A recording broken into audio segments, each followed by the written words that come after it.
have it for first reading. second Okay. reading. Good. I'm glad you wait to the, 10? What's that? A little over 10,000, yeah, I asked them the same thing. I sent you an email, right? Totals, Rich? okay. Oh, yeah. Because we had this conversation. With the guys, right? So we'll look a little, let me look a little deeper. And I did email him today to ask about making some adjustments. I did say, yeah, dude, I don't care, just go away. You know, for that amount of money. It is, right? They're paying us. Yeah, I don't know if I have my The what? email All on the this. people that are renting $2,100 a month rent. condo units or whatever. Rent $2,100, we could buy a house. And they built four more, I think they said they built four more apartments in the back. He was a low sitter. Like those 60 off the bypass, all those things that bring stuff to this building. What's that? Those are all what? They're gonna be Who was sitting here? I was like, Making me rent only. On 107? Between 107 and 106. Yeah. know how to jump through to get on this thing. Done a long time ago. That's all progress. That's on the mill. I saw that there. Has to with those long ass legs. what's that? Well, they sent the letter to both you and Gary. Right from the back seat. Nice, sitting nice and relaxed. Take a look a little I deeper. pity the person who has to sit behind me when I'm driving. This stuff was on the wards. Nothing I could find. So they coming on your house. They got the roof on yet? I know they Oh, had, yeah. I know they had, You could tell a little bit of I fatigue is didn't, sitting in. when I went by, they had put the, I don't know, you're gonna have Cables? asphalt? No, you're gonna have asphalt or metal? Asphalt. Yeah.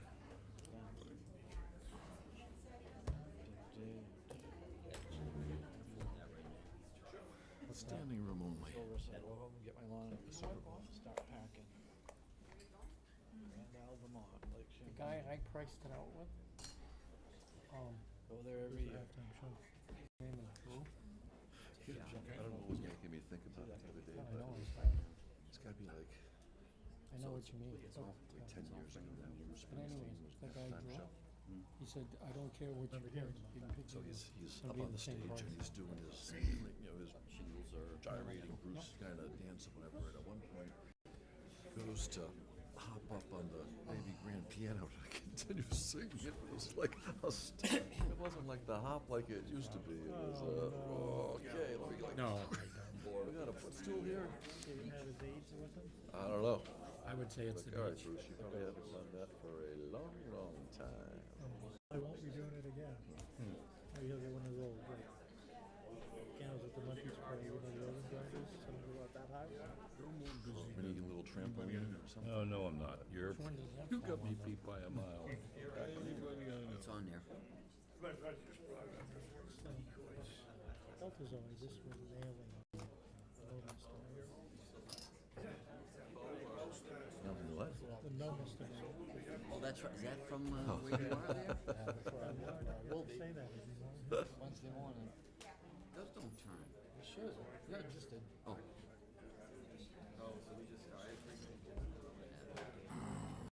Yeah, every morning. The driver. Go back to When are you going? See if it's more of a pro-goat crowd or a pro-anti. Yeah, yeah, I caught up with it. It's under unfinished business. Didn't pass? Yeah. Henry, how are you? Doing okay. How about you? Hello, Henry. For a little Had bit. a conversation with Stacy, the way people personnel. Starting it off. Well, it was running late. It was all 10 weeks ago. Wait 10 minutes? Right up ahead. No. We can, we don't Want police me it. to? Just say, well, we're in a holding pattern here. Next Thursday, you said, Some of the non, the 22nd, Right, 8:30 or 8 o'clock? 8 o'clock. Bessie Margaret's been ill, she was hospitalized this past week. What's that? Got my note, that we'll meet 2 weeks from tonight on the appointments committee. Yeah. She was in hospital this week, so she's home alone. She reaches out to me, I may have to go. Okay. That's fine. Is she all right? She has something called mesenteric. What's in there? Thank you, sir. This is basically an inflammation of the We had a great, Yeah.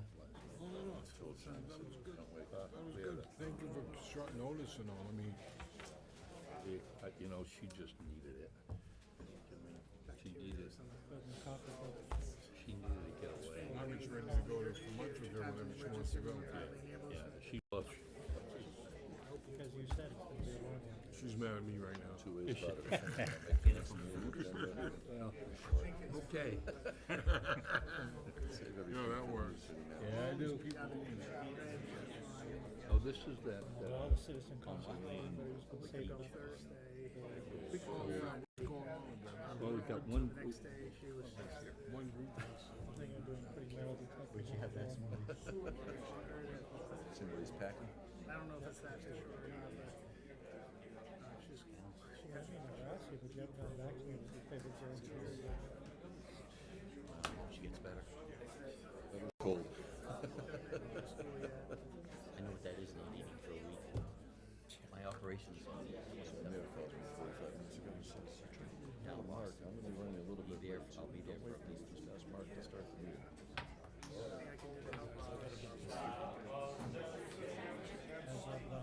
Todd's coming. I gotta get this going. Yeah, Oh, he does, he knows that.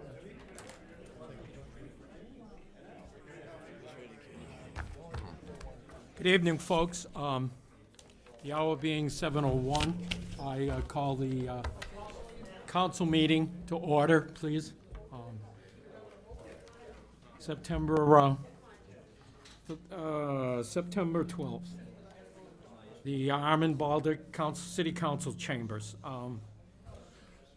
The mayor is running a few minutes late. I am Mark Haynes, councilman from Ward 4. I am the mayor pro temp, so I just want to start the meeting on time, so we'll proceed. Madam Clerk, call the roll, please. Oh, okay. There you go. All right. I'm sorry, we need to salute the flag first. Councilor Cheney, would you lead us, please? I pledge allegiance to the flag of the United States of America and to the republic for which it stands, one nation, under God, indivisible, with liberty and justice for all. Down the list. Okay. sorry. Thank you, Councilor Cheney. Madam Clerk. Roll call. Counselor Cheney. Here. Counselor Susie. Here. Counselor Lippman. present. Counselor Haynes. Here. Counselor Hamel. Present? Counselor Felch. Here. Thank you. This is our recording secretary, Carrie Gargano. Staff in attendance sitting at the council table is Scott Myers, our city manager, and Glenn Smith, who is our finance director. There you go. Okay. Oh. That's all right. Continue if you like. Okay, well, I'll get this going. Next on the agenda is acceptance of the regular council meeting on September 22nd. There were no corrections or changes submitted by the clerk, and the minutes will be accepted as distributed. Mayor Hosmer. Thank We're you. on consent and action. Apologies for being a few minutes late. Thank you, Councilor Haynes. Oh, just leave it there. Just leave it there. Under agenda item number 8, consent and action items. This is a request to waive fees associated with the Easter Seals New Hampshire Veterans Count Red, White, and Blue. Easter Seals Veterans Count is hosting the Red, White, and Blue Craft Beer and Wine Festival to benefit Veterans Count, a nonprofit assistance program for veterans and military families throughout New Hampshire. The festival is scheduled for Saturday, September 24th, 2022 at Fun Spot in Laconia from 1 to 4 p.m. This is the 6th annual Red, White, and Brew Craft Fair and Wine Festival. The Special Events Committee has approved this event at their September 7th, 2022 meeting. Easter Seals New Hampshire's Veterans Count, is requesting a waiver of city fees associated with this event. Right now, I'll be looking for a motion to move to approve the request from Easter Seals New Hampshire Veterans Count to waive all city fees associated with Red, White, and Brew Craft Beer and Wine Festival, scheduled for September 24th, 2022. So made by Councilor Cheney, seconded by Councilor Felch. Any further discussion? Seeing none, I'd ask all those in favor, please indicate by raising your hand. That's 6 votes in the affirmative, and that motion passes.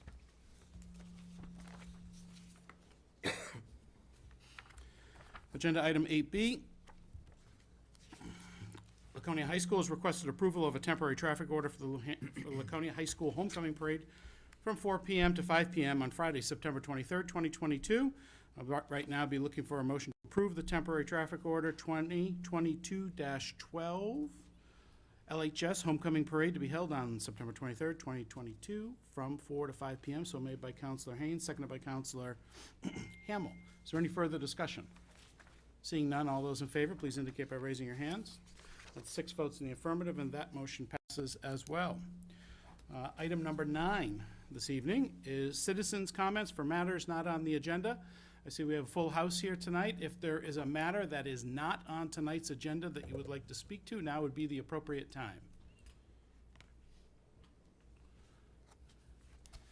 They're all loading up for one issue, maybe. All right. Let's see. So, no one has chosen to speak. Nominations and appointments. 9, 10, 11, 12. Item number 13 on our agenda.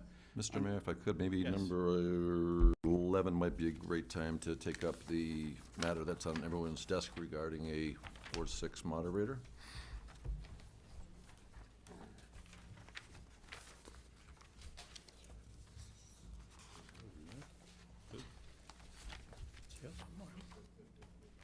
It's not in there. It's a single piece of paper. Here, Mayor. Thank you. I got it. That's okay. So nominations, appointments, and elections. This is appointment for moderator vacancy.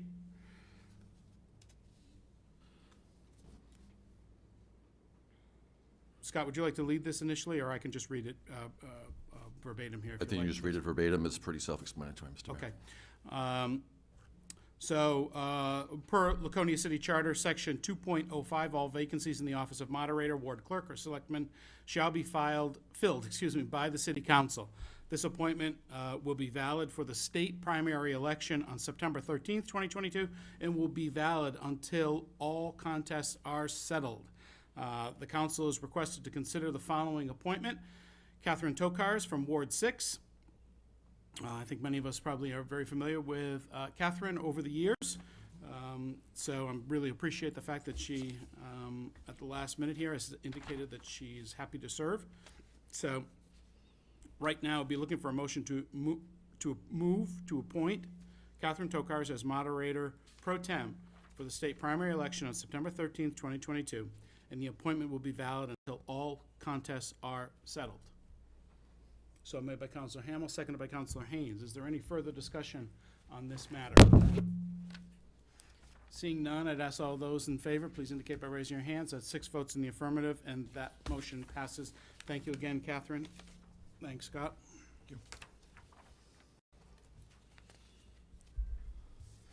Moving on to agenda item number 13, which is a public hearing for ordinance 2022-235-41:N, amending chapter 235 zoning to update section 41, adding a new section N, home gardens, and amending table 1, table of permitted uses, adding home gardens as a residential accessory use.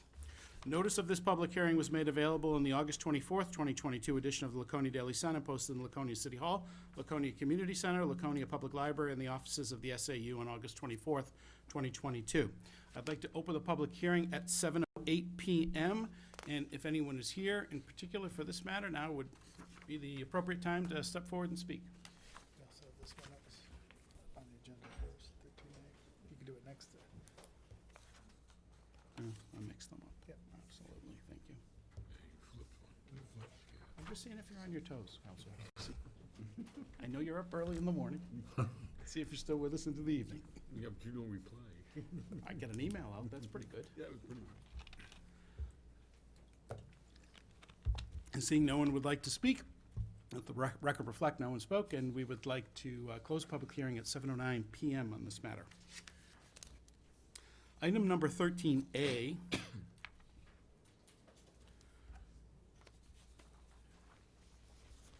That was 13B. Going out of order. My apologies for those following along.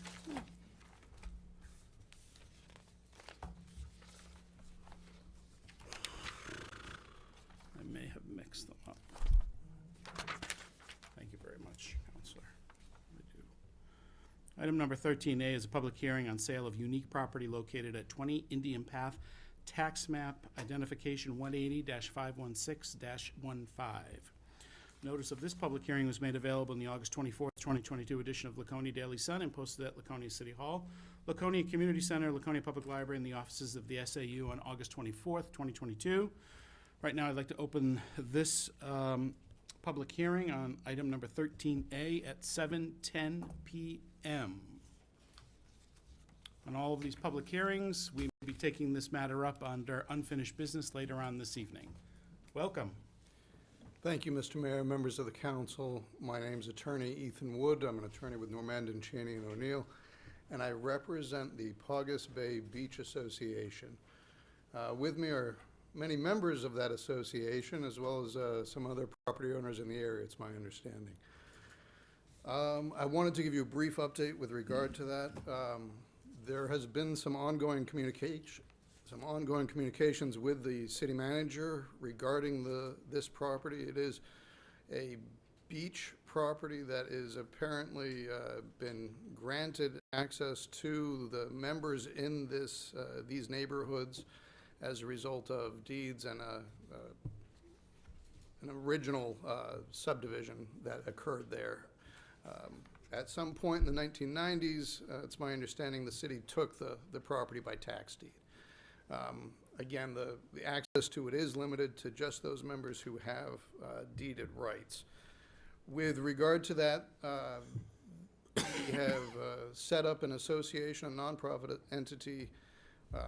Should the council be inclined to deed the property to this entity would be, the purpose of it is to manage the association property and to collect dues for the purpose of improving it and maintaining it. So I'm happy to answer any questions you may have, but other than that, I just wanted to give you a brief update on where things were. Thank you very much, Attorney Wood. Any questions for Attorney Wood on this? Seeing none. Oh. If I might, Counselor, did I understand you to say that there were ongoing discussions regarding this matter with various groups? That's correct, Councilor Cheney. We've had a number of discussions, or at least my clients have had a number of discussions with different property owners. And while I don't know that all property owners in the area who have these deeded rights are on board with the Paugus Bay Beach Association, the commitment that I can make to you is that association would not restrict access to anyone who has existing deeded rights. So again, as far as that goes, there really wouldn't be a change for those members. The caveat to that is, as I'm sure you're aware, if the dominant estate in an easement does cause some damage to the servient estate, in this case the beach area, they may be liable for those damages. But again, we're not talking about restricting anyone's access or anything like that. We're simply setting up an association to manage and maintain this property. And this association, this association has, beyond maintaining the beach, has some other plans to expand its use, is my understanding? I don't know that I would characterize them as expanding the use. The conversations we've had have been a little bit more ambiguous than that.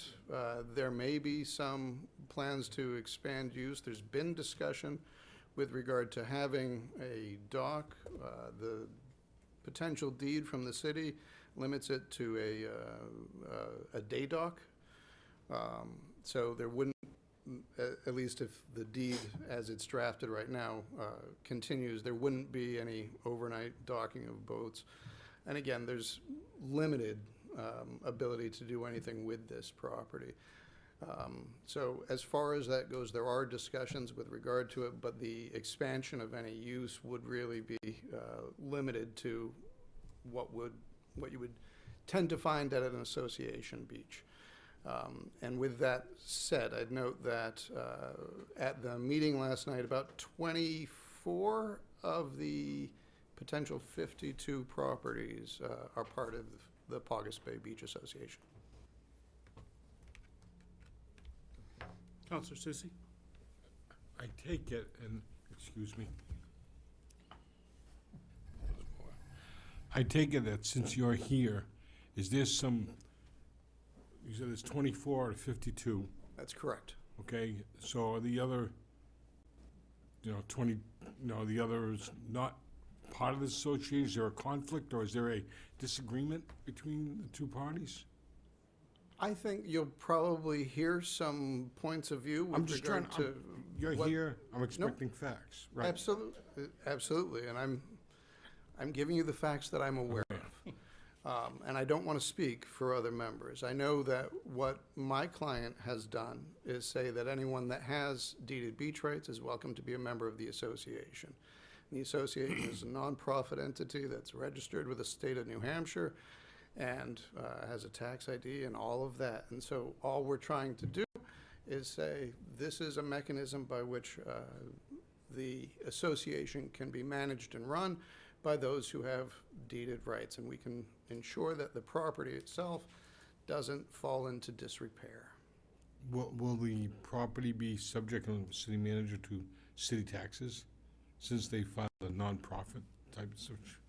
I just want to get that clear. The value of this as is, I believe, all community beaches, it reflects into individual property owners' assessed value. So in other words, the value for this is spread out amongst the 48 or 50 folks who have deeded rights to this beach, and that generally reflects into property sale price, because that's one of the major components we have in when we do assessing. So you could imagine if there were two identical houses side by side and one had deeded rights to the beach and another one didn't, all of the things being equal, the property with the beach rights would be assessed at a higher value because theoretically it would sell at a higher value. So we probably have at least 8 or 10 beach associations in the community that I can think of off the top of my head that are all treated that way. Can you explain, what is the advantage then of being a member of the association to not being a member? Sure.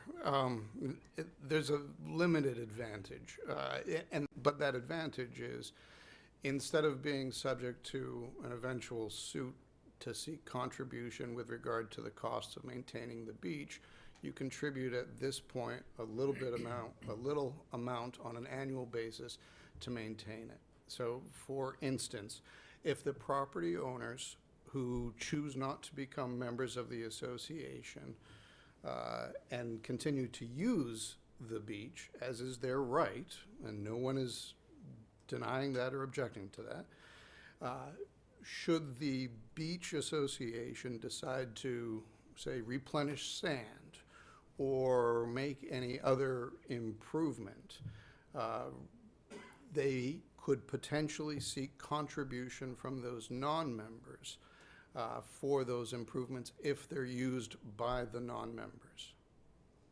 Could they force them to participate? Not without a court order. Okay, so since it's only accessible for the people who live there now, okay, so. Correct. We have not, I know I've not had a chance to go visit or see it, okay? So it'll maintain that, it'll only be for the residents of that area, right? That's correct. And as you said, it's only a day dock? There is no dock there right now. To the extent the association seeks to improve the lot by adding a dock, subject to DES approval, it's my understanding from the deed I've received from the city, the draft deed, that it would be limited in that manner. Okay. Is there, So, Counselor Susie, I'm sorry to interrupt. We're trying to get as much testimony in here from the okay, public. I'll let the rest go. Yeah, I had one more, but that's okay. okay, thank you. Any other kind of limited questions, just to No, I'm clarify all set. anything? Okay, thank you, Ethan. Okay, thank you. information to make a decision. We can hear the rest. Come right up if you're looking to make a comment to this matter. Now would be the appropriate time. If you could Yes, be thank so you. kind as introduce yourself. Hello, Council. My name is Connor O'Neill with Westcott Law here in Laconia, and I represent the Indian Path Preservation Association, also known as the neighborhood of Bobby's Way, who you may know as many of the owners who have these individual deeded rights to use the beach. There's a few main points that we'd like to bring up today in terms of what the plan is ultimately for the disposition of this beach. The first relates to the practicality of transferring the beach to an association that wants to, eventually make improvements to the beach, as well as elicit contributions from members. So if you read the Articles of Agreement for the Paugus Bay Beach Association, it says that they're establishing a nonprofit for maintaining and managing the beach area with the goal of, again, improving access to and making improvements upon these beach, as is no surprise. But there's a few notes of importance here, at least in terms of, deeded rights and rights of way to the beach as it currently stands now. So the first in practicality here is the actual ability to access the beach. So currently there's only a footpath and there's not a road that allows anyone to get to and from the beach. So in terms of, making improvements and having an association that collects dues in part to, help build these improvements, whether it be a dock or another amenity like a bathhouse, things like that. Vehicles currently can't make it to this beach. The right-of-way doesn't support the ability to do that, and the current reasonable use of said rights-of-way are by foot. And if you go into the registry, there's specifically a deed from the original developers of the property, and it says, also right-of-way for foot and vehicles to be used in common with other over a road to be built by the grantors. Now, that does, again, anticipate a right of vehicular, to and from the beach, but such a road was never actually constructed, and over the past 60 years, again, it's just remained this singular footpath. Now, in addition to the impracticality of, transferring the beach to an association now that seeks to make these improvements, collect these dues, there's also the historical use case for the beach, based on the current deeded rights that the, 52 some odd owners potentially have to use this beach. Now, if you look at many of these deeds, they all have very similar language that says something along the lines of the right to use in common with others for boating, bathing, picnicking, and general recreational use of the community beach. And further, the developers, the original developers, also included specific language reserving the right for them to enforce rules and regulations upon the beach in the use. That was specifically aimed at preserving this right to use the beach for bathing and the like. Now, we believe that because of the intended use and the goal of improvement, that it's currently impractical for the city to, at least at this time, without further consideration, to transfer the beach over to the Paugus Bay Beach Association. And we respectfully ask the council at this time to, consider some potential alternatives to doing so. But the second point that we request be acknowledged and taken into the consideration by the council is, in the event that you do decide to transfer the beach over to the Paugus Bay Beach Association, we would like some sort of an acknowledgement made to the deeded rights as they exist now. So, as Attorney Wood mentioned, there is a possibility of, filing suit against some of these deeded, some of these owners who have deeded rights to, make contributions to this association that they otherwise might not choose to join. Currently, again, there's only 24 property owners who have voted on joining this association, which means there's, an outstanding 20 plus who currently are not on board with the association as it's currently set to be governed. So in the event that the City Council does decide to transfer the property to the Paugus Bay Beach Association, we do respectfully ask that you consider having some sort of an acknowledgement in the deed that specifically sets out that the association won't be able to file these lawsuits and won't be able to prohibit access of the other deeded rights owners, won't be able to force them to amend the current deeded rights that they have in their deed if they ever choose to sell their property, because that's part of the value attached to their property currently. Many of the owners, have paid for what they wanted already. The rights that they have in these deeds specifically sets out what they can and cannot do with the beach. in many instances, and rather than pay an association fee like you could buy a property in many other places within the city to do so, these properties specifically you bought in, and those were your deeded rights when you bought the property. So we respectfully ask the council to consider, again, if we do, or if the council does decide to transfer the property to the Paugus Bay Beach Association, to have some sort of a specific acknowledgement in the deed that protects the deeded rights owners who choose not to join the association from any of these lawsuits that would require them to make contributions to an association that they're not a member of, and to preserve their rights as they are written now. So, Counselor, has this suggestion been broached with Attorney Wood? I am not sure. I don't believe so, but he may be able to. Yes, well, there you are. Not to this point. So, I mean, we could have further discussion, of course, outside of the city council room to discuss such a matter.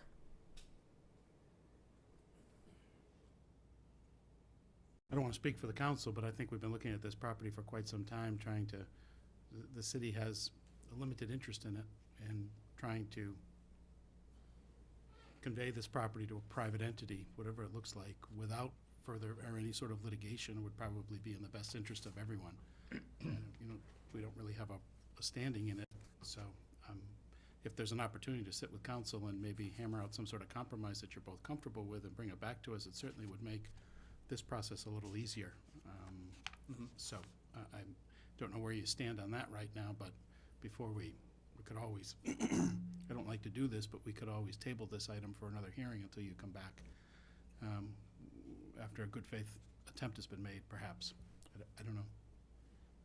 Of course, and if that's what the council decides, we would be glad to continue these conversations privately and come back with a more definitive answer as to what is going on. Because what it boils down to is there's still such division between all of these owners who have deeded rights to the beach at the moment, and we're trying to reach a point where there's more unity amongst the decision-making process. So I do think that additional conversations privately would be of value. You did mention the interest of the city.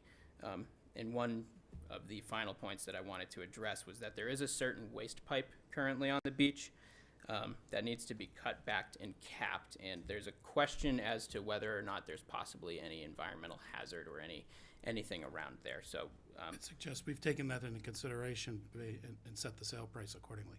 Okay. Fair enough. Well, at this point, unless the council has any additional questions for me, Just a quick. I'd like to give yes. Have you sat down at all with Attorney Woods about anything to do with this? I personally have not. Have not. But Attorney Fitzgerald has been corresponding back and forth between the Bobby's Way community and the Paugus Bay Beach Association. Oh, they wanted to speak? Yes. Okay. On Article 13. Oh, okay. All right. Thank you. Thank you, Attorney. I appreciate your time. Thank you. I don't know if we can go back. I can probably reopen the hearing momentarily. Well, let's say, good evening. Good evening.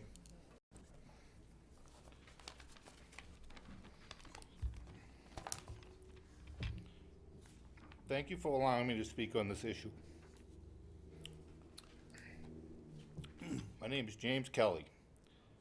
My wife Carol and I purchased our home at 49 Bobby's Way in 2010, and also purchased the adjacent lot at 63 Bobby's Way when it became available in 2016.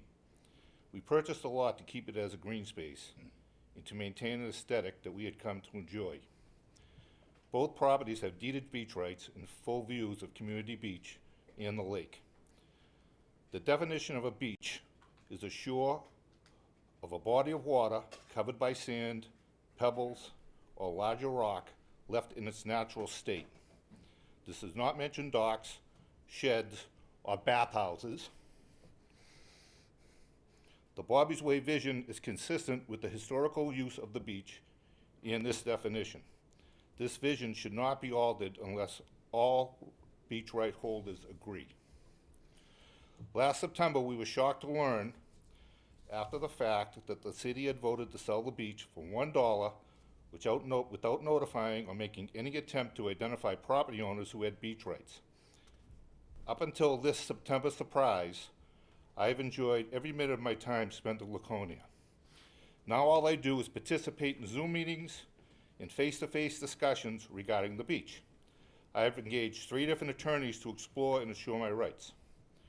We deliberately purchased these properties because they were not part of an HOA. My leisure time is very limited and valuable to me and my family.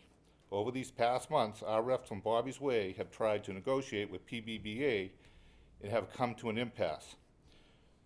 During the negotiations, PBBA has discussed making people who don't pay fees, even though they have deeded rights,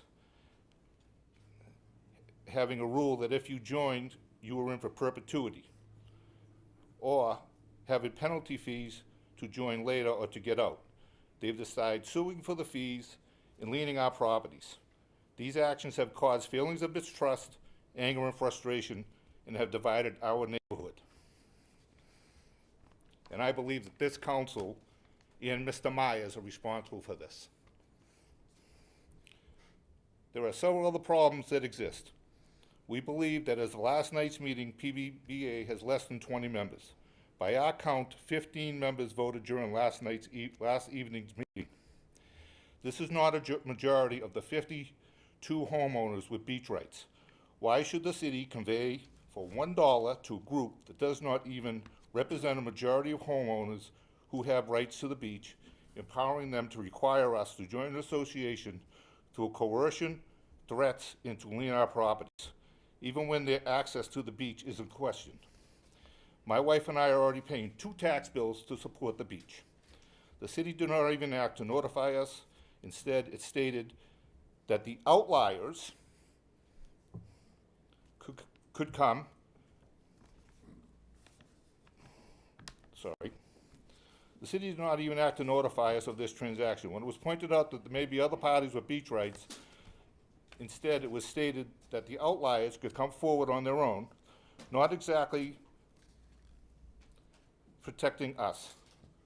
The neighbors on Bobby's Way have paid an attorney to identify deeded beach owners and have publicly shared the information with the PBBA because the city wouldn't identify them. This has been totally unfair and a disrespectful process. The mission of a city government is to treat all citizens the same. This is not the case in this situation. Our vision of the beach does not align with PBBA. The beach historically has been a swimming beach, and we believe the PBBA long-term plan is to turn it into a boating area with docks and moorings, and now, due to the deed that has been issued, a bathhouse. We feel it's too expensive. We feel that some people feel it's too expensive to pay for slip fees. We feel they view this as a cheaper option for them, spreading their costs to others. Beyond that, there is only room for 15 moorings on the beach. Who gets those? There's 51 houses. Boats in the swimming area are dangerous and unhealthy to the swimmers. That's what a beach is for, swimmers, not boats. I don't believe in identifying a problem without putting a solution forward. The beach has several existing issues that should be dealt with immediately. There is a cast iron pipe sticking up in the sand. It needs to be removed, cut and capped as close to the property line as possible. There are tree stumps with buttress roots from the stumps that should be ground at least to grade, or if the Conservation Commission would allow, below grade and backfill to prevent trips and falls and to facilitate lawn mowing in the warm months and to make it safe for snowmobilers in winter who travel on and off the ice over the beach. The reason Bobby's Way is called Bobby's Way is because Mrs. Carroll's grandson, Bobby, got killed on the beach in a snowmobile. Okay? Not a small problem. In Bobby's Way, when the property was sold, it was sold to the developer with that agreement that it be named after her dead grandson. There was a trench in the middle of the sandy area on the beach where people go to swim, filled with stone and debris. The stone and debris should be excavated and removed so that it will not migrate back through the new sand that needs to be installed on the beach. I was going to suggest the following, and I still am. I am torn. In order to accomplish this, I would propose a public-private partnership where the city would maintain ownership and place restrictions on the beach that our attorney has asked for this evening. These partnerships are common in today's world to care for public spaces. You see adopted space programs everywhere. I personally do work under these types of arrangements for the Friends of the Public Garden, the Boston Common, Boston Public Garden, Commonwealth Mall, Charles Gate Alliance. The private entity and the public entity determine the scope of work, agree on it, and the private entity would pay for the work or use volunteers to accomplish it. Part of the mandate here was to build community. This is not build community. This is destroying it. I was going to announce this evening that several of my neighbors and I have raised $10,000 for needed beach repair. Instead, with the events of this weekend, and I'm referring to the deed that got circulated that's already pre-printed before even this hearing. So, sir, I want to give you ample opportunity, but we're stretching I'm almost done. into other people's time, so if we can. I'm almost done, sir. Put down, okay. Almost done. Just keep your comments directed at me. Okay. And that would be great. Okay, thank you. I was going to announce this evening that several of my neighbors and I have raised $10,000 for needed beach repair. Instead, with the events of this weekend, we were now considering possibly putting the money towards legal fees, since we all have copies of the proposed deed for the beach in hand, which was printed before this meeting. This deed does not reflect our interest or requested deed restrictions. This is this September's surprise. If the city would vote to approve this alternative arrangement this evening, I am authorized by my neighbors to provide the first $10,000 in funding to repair the beach. Thank you very much. Thank you, sir. So everyone is welcome to speak. I would ask you to, one, keep your comments to under 3 minutes, and try not to repeat what's been said by previous speakers, if you don't mind. Welcome. Hi, I'll do my best. Thank you, Mr. Mayor and City Council members, for allowing us to speak tonight. I'm Bill McGrath from 39 Bobby's Way. Everybody wants to create a community where the interests are aligned and to remove the divisive issues from the discussion. It's unfortunate that all of this has evolved in the manner that it did, causing division, mistrust, anxiety, and contention amongst the neighbors. And following the meeting with the city, the representatives from each of the streets, Hillcroft, Hargland, Hilliard, and Bobby's Way, worked hard for several weeks over more than 12 meetings to try and achieve a common vision. All parties are in agreement that we would like to beautify the beach to improve the enjoyment for all. However, only the neighborhoods on Bobby's Way and Birchhaven are aligned in achieving this without structures, biohazards, or potential toxins being introduced to the natural beach. As a result of all that has transpired is that many of the people on Bobby's Way feel as though we're damned no matter what we decide, to join or not to join, and are trapped. Instead of having a positive experience and wanting to join an association which is intended to improve the beach for everyone's enjoyment, we feel caught for several reasons. If we don't join, we don't have a say in what happens, and we'll have to accept its outcome. And not joining will probably cause changes to happen sooner, which we don't agree with and we don't want. If we join and we learn our views are in the minority, then we're paying to support a vision for the beach, which we don't support. And if we don't join the association, and the association is planning to charge non-members for maintenance fees, so again, we're paying for something we don't agree with, and we will be impacted by the changes that come. But most importantly, the Paugus Bay Beach Association bylaws are incomplete because they don't address the plans for the beach and boating and many other items. There are too many things that are undefined. This creates a barrier to joining the association, as it is not fully defined, nor are the terms specified for the long-term plans for the beach. We believe creating an association where there is agreement is the best option for all concerned. Beautification of the beach is a common goal. We ask that more time be given to establish long-term plans for the beach and to close the undefined items so that they can be included in the Paugus Bay Beach Association bylaws. Prior to transferring this property, the city should directly notify deeded owners to get their inputs, as they are the ones that who have been and will be paying taxes on the beach. All of these people have a say in what happens to the deeded rights, even if they're not in the Paugus Bay Beach Association.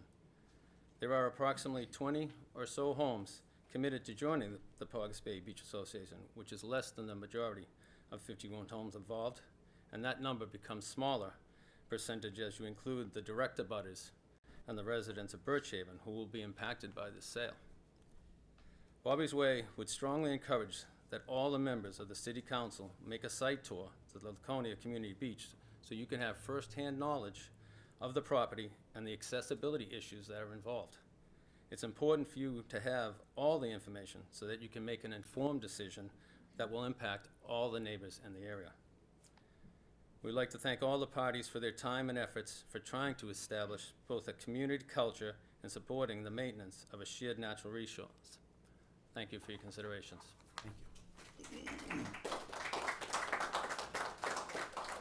How do you get there? Good evening. Good evening. Welcome. Thank you. My name is Charlene Santoro. I live at 54 Bobby's Way.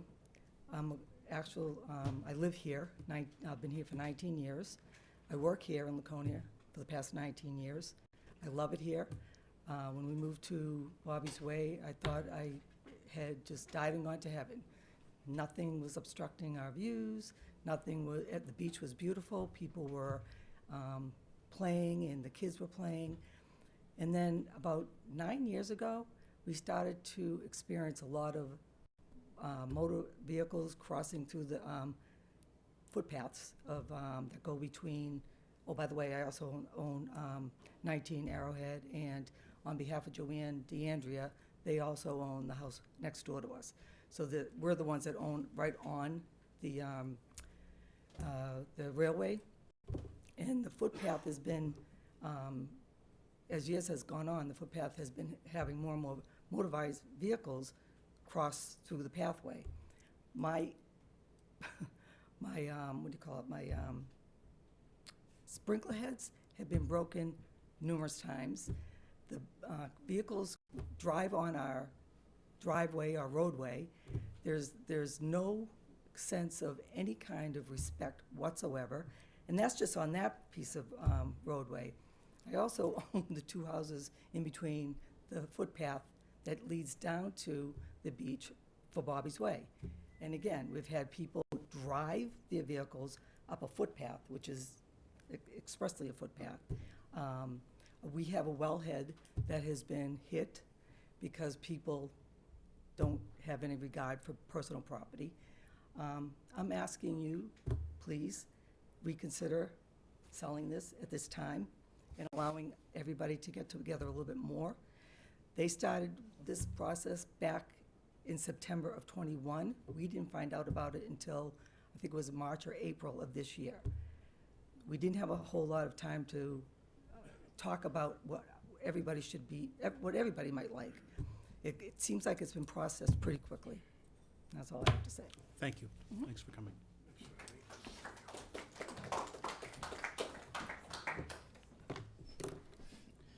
Good evening, Mr. Mayor and Good City evening. Council. My name is Henry Sacco, and I'll be speaking on behalf of the Birchhaven Association. I'm a full-time resident that has lived on both Hargeland Lane and Birchhaven for over 23 years.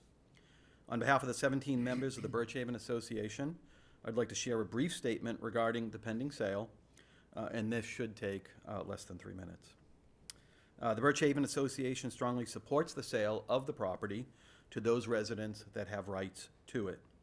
As a direct abutter, we share the same concerns as Bobby's Way and others, given our own negative past experiences with people accessing and using the beach. It is our desire to maintain the historical usage patterns of the beach and the quality of life that these residents are accustomed to. Although many Pickerel Cove Association members have deeded rights to the beach, I'd argue that their distance from it buffers them from many of the day-to-day problems that we see on a regular basis. On August 19th, Birchhaven requested from the city that a list of restrictive addendums be added to the deed to preserve the integrity of the beach's usage. We've reviewed the proposed deed that was just released last week and are pleased to see that some of those items have been included. A few examples: rights of usage will be exclusively limited to property owners and their guests. No overnight parking, no structures intended for overnight occupancy, et cetera, et cetera. There were other items that were not included that we had asked for. I'll give you a couple examples. Things like the property shall not be subdivided at any time in the future. There'll be no removal of trees or placement of structures within 75 feet of abutting properties, and no structure greater than 16 feet in total height shall be erected on the property. We also requested in the letter that I sent to the city an acknowledgement in the deed that there are no known means of vehicle or foot access to the beach by non-Birchhaven members over the Birchhaven Road or railroad crossing. We feel that significant development of the beach will increase the persistent trespass over Birchhaven property and is likely to only get worse as people continue to wrongly assert a non-existent right to use the crossing. Our investment in maintaining the road and the crossing is not insignificant and is likely 75 to 80% of our dues. We've likely spent over $100,000 supporting that road and crossing over the last few decades and spent over $10,000 this past year. Lastly, as it relates to the Pickerel Cove Association's access to the beach, I'd like to highlight an example of how the Birchhaven and Pickerel Cove Associations have a shared interest in enforcing access restrictions. At the very beginning of Hargland Lane, a sign is posted stating, "No trespassing, private way, solely for the families that own property on Hargland Lane and their invited guests." This is not a public way to the beach. So in other words, they are experiencing the same problems that we are, and their own residents have posted a sign asking people not to use their road to get to the beach. So in closing, in addition to our request for amendments, the members of Birchhaven fully support the request from Bobby's Way to place agreed upon restrictions on the beach prior to transfer. And we would also suggest a site visit for all of you to see exactly what we're talking about. Thank you. Thank you, Mr. Sacco.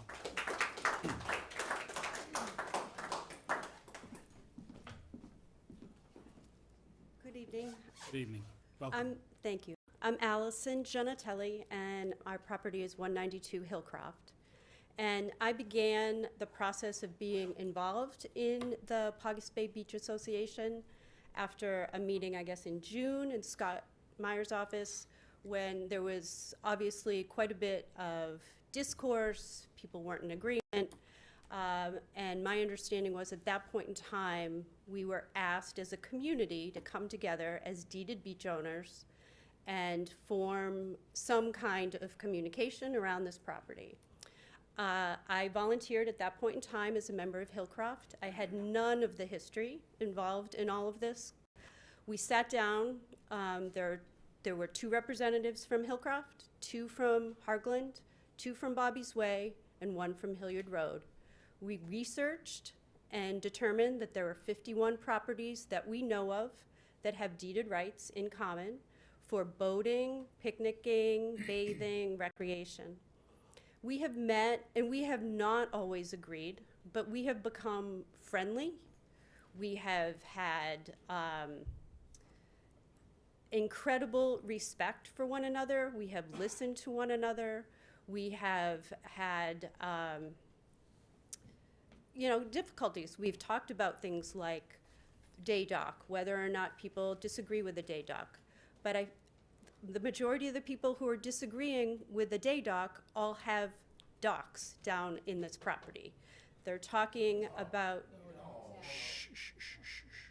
Go right ahead, ma'am. they're talking about environmental interests, and there are many boats directly to the right of this property, and there are many other boats and activities going on throughout.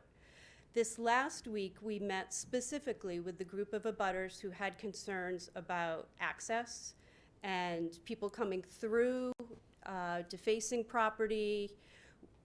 That really has nothing to do with owning the beach, but we were concerned and we wanted to hear what was going on, what was their experience, how could we help. How could we believe that by having a property that is owned and respected, and it is owned now by the city, but there's not a lot of signage. There's not a lot of investment in the property. You walk by and it looks a little bit like a free-for-all. Nobody really knows who owns the beach, who's got rights to it, who should be there, who shouldn't be there. So there are people just making their way to the beach. They're finding access routes and they're coming in. And we should all look to stop that. I think the best way to stop that is to have an owner that is taking responsibility for it, that puts up signage, that calls out people who are on the beach who aren't supposed to be on the beach. I've talked about we could possibly, there's plenty of Wi-Fi in the area, we could put up a few cameras. We could take ownership and police this area ourselves as a community. We could respect it, and we could show that we respect it and respect one another. And that's exactly what we have tried to do as a committee. We met last night, and 15 of us showed up and voted, including a member of Bobby's Way. And we believe strongly that others will join if the city allows us access to this beach and ownership of the beach. Right now, they are saying they won't because they want to see what happens tonight. Specifically, that is what we've been told by some. They will reserve their right to find out what happens tonight, which I respect. That is absolutely their right and their right to speak. But I do not believe there will only be 24 of us when all is said and done, and I think we will come together as a community and take good care and respect of this property that is gorgeous, and I think that we should all be looking forward to that outcome. Thank you. Thank you. Anyone else?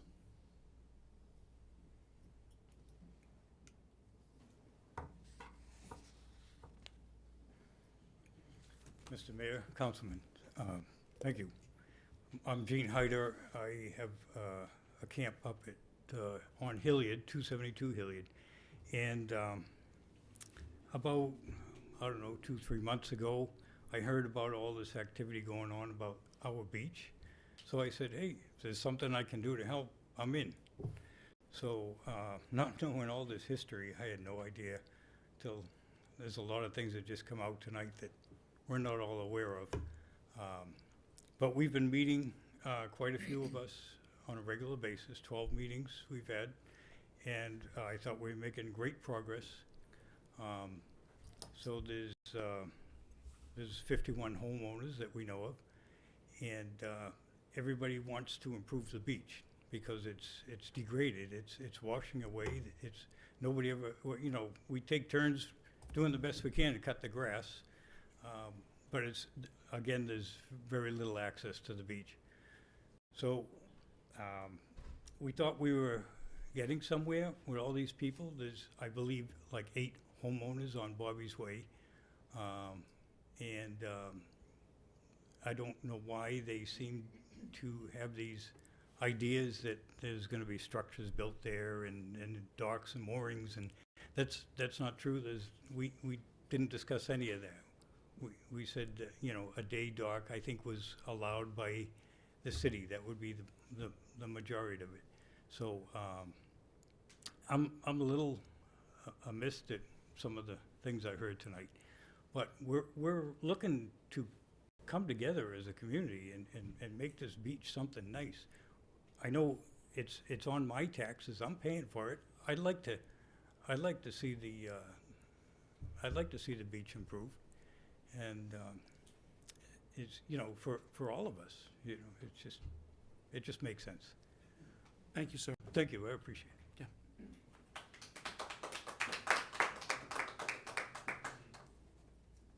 This could go on forever. Good evening, my name is Sean Cox, I'm at 12 Hillcroft Road. I'm brand new. My wife and I bought here in March of 2020 after living in Derry for actually my whole life, but we decided to jump in, and we did that. So I was at the meeting with the mayor and Mr. Myers on June 22nd, and one of the things I took away from that was that we, the deeded owners, needed to form an association and come together, and then that would then be, nothing's automatic, totally understand, but that would be a way for the city to pass the beach to an association. So we did that. So we gathered some information, did a survey. The survey results are in your hands. I saw them posted. We know that people are interested in doing something with the beach. We know people are interested in getting the beach back from the city. These are things that people responded to, including people from Bobby's Way in that way. And we formed an association. You've heard how many times the people met, the representatives from the streets, tried to convince people, everyone, that this is a chance to make input. I know Bobby's Way feels that they're outgunned. 9 houses on Bobby Way compared to 41 on Hillcroft and Hart. I understand that sense, but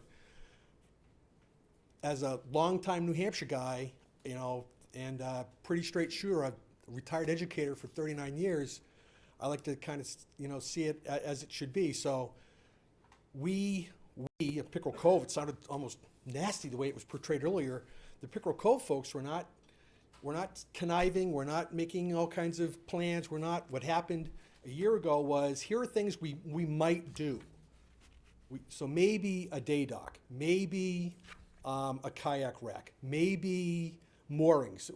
These were things that we thought we could do. It's not set in stone, we haven't spent any money, it's just not the way. And when we heard Bobby's Way also had rights, which was a surprise to me and a surprise to a lot of people, and they had strong feelings, great.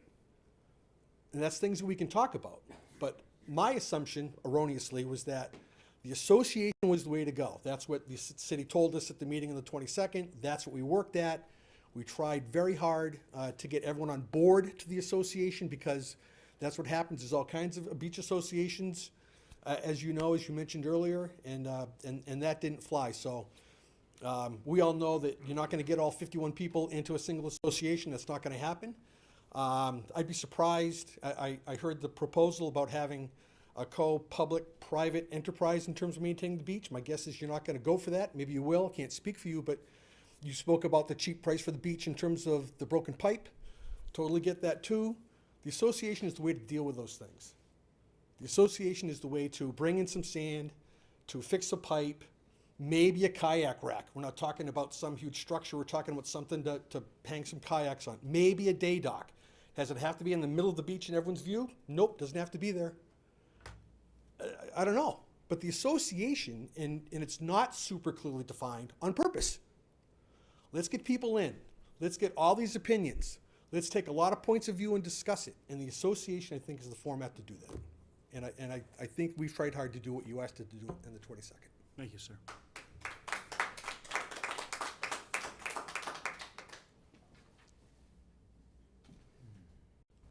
Hi, everyone. Hi. My name is Patty Taylor, and I live at 106 Hillcroft Road. And I am the contact with Ethan Wood in regards to the association being formed. I do have a lot of history. I've actually been here 30 years, and I remember 22 years ago, the city of Laconia tried to sell us the beach for $1 as well. And for whatever reason, different people, Bobby's Way was not even thought of at the moment. They weren't even a part of it. We still couldn't get it done. I think the sad part for me is the fact that people cannot communicate effectively to each other and express their opinions until it comes down to the 11th hour at a City Hall meeting. I think that's disappointing because we've given them every opportunity to come forward, join our meetings. We've given them minute by minute of our meetings and what we discussed. We've had open collaboration, open communication, and all we're trying to do is come together as a community to take over the beach, maintain it. I think the first thought was to place sand there. But we also recognize the fact that because there's so much animosity around the beach, that even that's going to be a struggle because it's a landlocked beach. So just putting sand on the beach and being proud of the beach at this point and mowing the lawn was really all we had in mind initially. And we're getting a lot of pushback from all of the abutters. And to me, that's just disappointing because I think everyone is thinking of their own interests. The folks at Bobby's Way have a wonderful view. They have a wonderful view because many years ago, someone cut down all the trees. And I reached out to the city of Laconia because you owned the beach, and I at the time was the president of our association, and I asked, did you go down and cut all the trees because they were all down, just lying there? And the city came down and investigated it, and no, that wasn't the case. It was a woman that had lived in the house, I don't know if you were around or not, but who had done it. Interesting timing, because Bobby's Way had just come in at the time.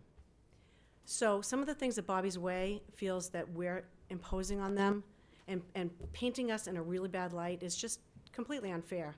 They had their chance to come and talk with us. They refused to talk to us until now. They want to stall the process. I believe their only intent tonight is just to stall the process. They don't want us to take over the beach and manage it because they view it as their beach. It actually came up a couple of times that Bobby's Way was told by a realtor that this was their beach. And to me, that is just disingenuous for them to sit in our meetings and talk about collaboration and talk about the things that we could do together, and then tonight stand here and paint a picture that's completely different. As you know, we've had 12 meetings. This hasn't just come up. They've had plenty of opportunity to discuss things with us. So I ask that you reconsider the motion. I met with Scott Myers, I don't know, after the June 22nd meeting to try to come together and collaborate with everyone. And we ask that you just reconsider the fact that the Paugus Bay Beach Association has done everything you've asked. We've coming here with a full association on board and hope that we can maintain the beach. Thanks for hearing me. Very much.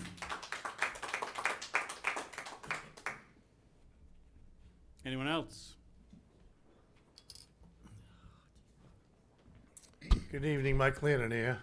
I'm at 85 Birch Haven Road. Been there since '59. And I know who cut down the trees. It wasn't a person on Bobby's Way, so I didn't like that insinuation. But when the city sold the land, I was never notified about it, which is kind of strange when you're a direct abutter. But I think it's great what everybody's doing. They want to improve the beach and put some sand in and do this, but really, before they can do anything, they have to, the only way you get in there, and you should definitely take a tour of the place, is go down Birch Haven Road, which is a private way.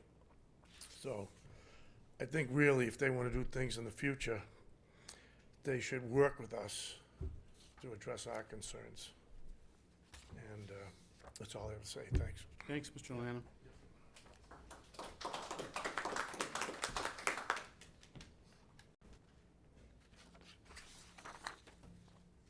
Nobody else? Okay. I'd like to close the public hearing at 8:00.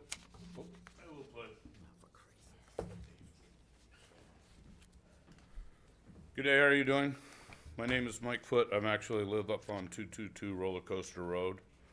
I don't have a dog in the show here, and that's not really what it is that I wanted to address on this here.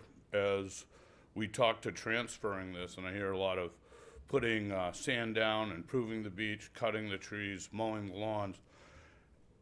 As a member of Conservation Commission, which this has never gone through or been addressed with, we would certainly say that's not what we're looking for here. That's not how the proper way is. Trying to put sand on Weirs Beach. How much have we been through trying to put sand on Weirs Beach? So I think we want to just focus, Mike, on the actual transfer of the property, Okay. not And- necessarily what the plans might or might not be. And on that, and I'll step right away, is most of these processes go through where we actually see plans, there's discussion, there's setbacks. It's not an ambiguous, we'll put a house here or do that there. There's mostly, when it goes through a process of the town, it has plans and delineations on it. And I would suggest to our community, that's the way we do it, through the process, not just saying, do what you want. Thank you. Fair enough. Thank you, Mike. So I'd like to close the public hearing at 8:03 p.m.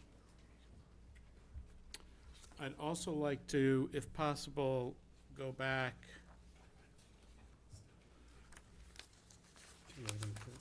to item 13B. If I could open the public hearing, apparently somebody missed the opportunity. There may have been some confusion. Sure. I'd just like to reopen the hearing. Is that okay? If there's no objection from the council, you feel free to do it. So I'd like to open it at 8:04 p.m. and welcome. Sorry about that. I didn't. Okay, sorry. at baseball meeting. That's quite all right. I'm glad that I you're here. don't know the outcome. I wasn't here for the outcome. No outcome yet, just public hearing. Okay. So my name is Elizabeth Gleason. I am the Garfield Street Goat owners. I just wanted to reiterate that I would really appreciate the wording be changed for the livestock. I don't agree with chickens. I don't agree with sheep. Durham has the same program. With a certain amount of acreage, you can have 2 Nigerian dwarf goats under 80,000 square feet, as long as they're in the right exposure, guidelines, everything that is set by the zoning board. They do very well with it. I did bring my daughter's allergy test just to prove that she does have an allergy. She's a doctor, and it clearly states that there's no such thing as hyperallergic dogs because it's their dander that they're allergic to, their urine, and their saliva. So just to prove that point, we did have this weekend a hypoallergic dog, which was a poodle at my house.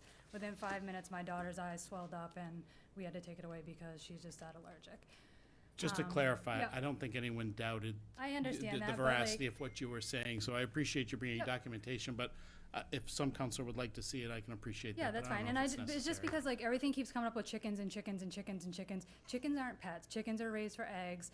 You know, chickens are raised for meat. Nigerian dwarf goats are pets. They're not raised for their meat. The only time that they produce milk is when they're pregnant. I have 2 girls. They can't get pregnant. So I'm just really hoping that you guys understand that certain circumstances, I can almost guarantee not everybody in Laconia is going to go out and get goats if this passes. Like it's a big responsibility. The other thing is two things is I did do a petition.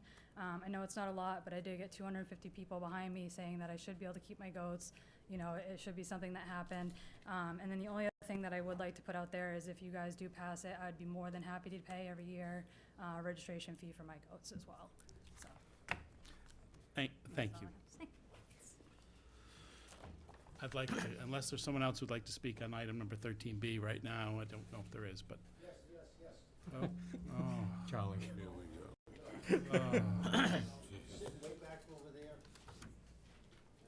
Nice tie. As Good a resident, thank you all. As a resident of Laconia, I would like to say I have no problem with goats being next door to me or down the street or anywhere. Like the previous speaker just said, I've got all kinds of raccoons and dogs and cats and everything else around my house, and I just live with it, and I just don't think You it live should in your be house? around my house. Sorry, okay. Not in my house.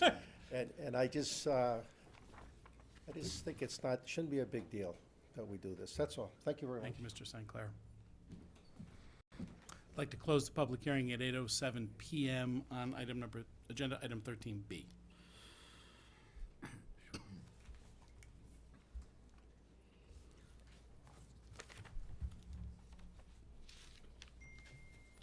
Moving on to item number 13C, public hearing for resolution 2022-11 relative to authorizing acceptance of $1,044,400 for replacement of the water main on Weirs Boulevard and associated paving.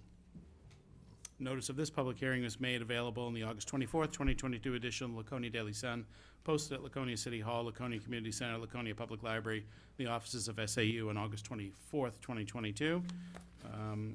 Action on this item may be taken up under unfinished business later on this evening. I'd like to open this public hearing at 8:08 PM.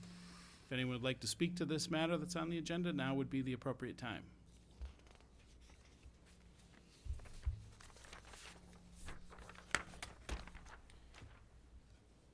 Seeing no one has stepped forward, I'd like to close the public hearing at 8:08 PM.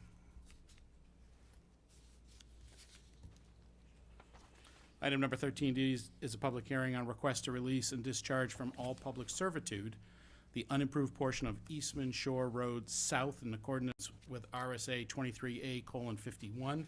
Notice of this public hearing was made available in the September 2nd, 2022 edition of the Laconia Daily Sun, posted at Laconia City Hall, Laconia Community Center, Laconia Public Library, and the SAU offices on September 2nd, 2022.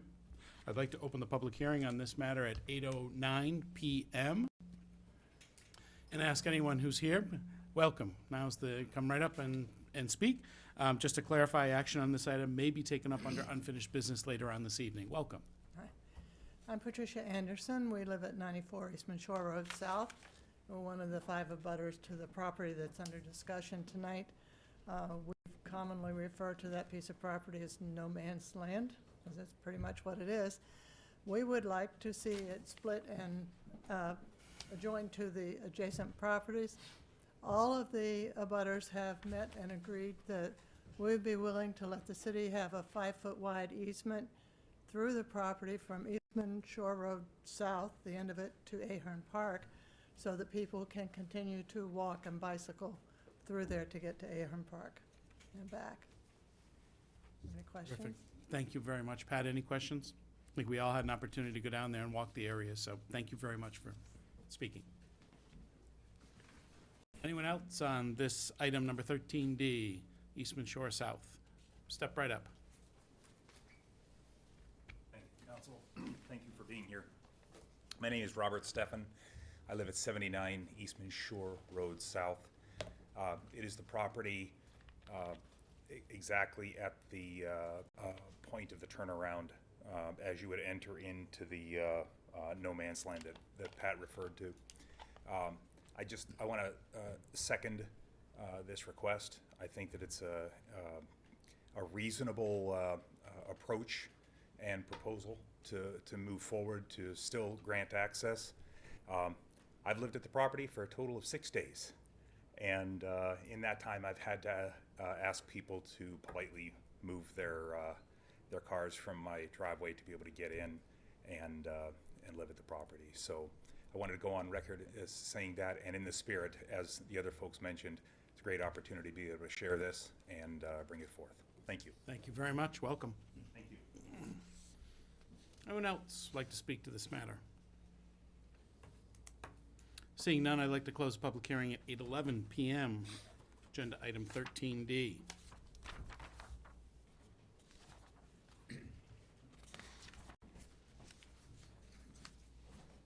Moving along to agenda item 14, which is a presentation on the proposed cart allocation plan for automated curbside solid waste collection. I see Mr. Anderson here, and welcome.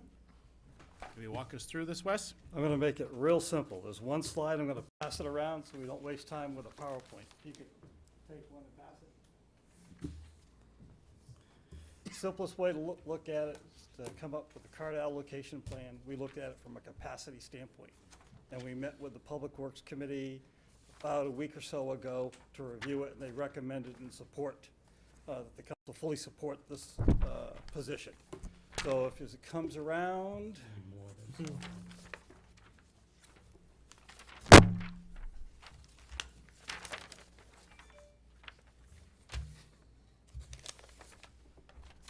so right now on the trash side, they're presently under the city ordinance, they're authorized 2 32-gallon containers per single family for anything that's 3 units or less.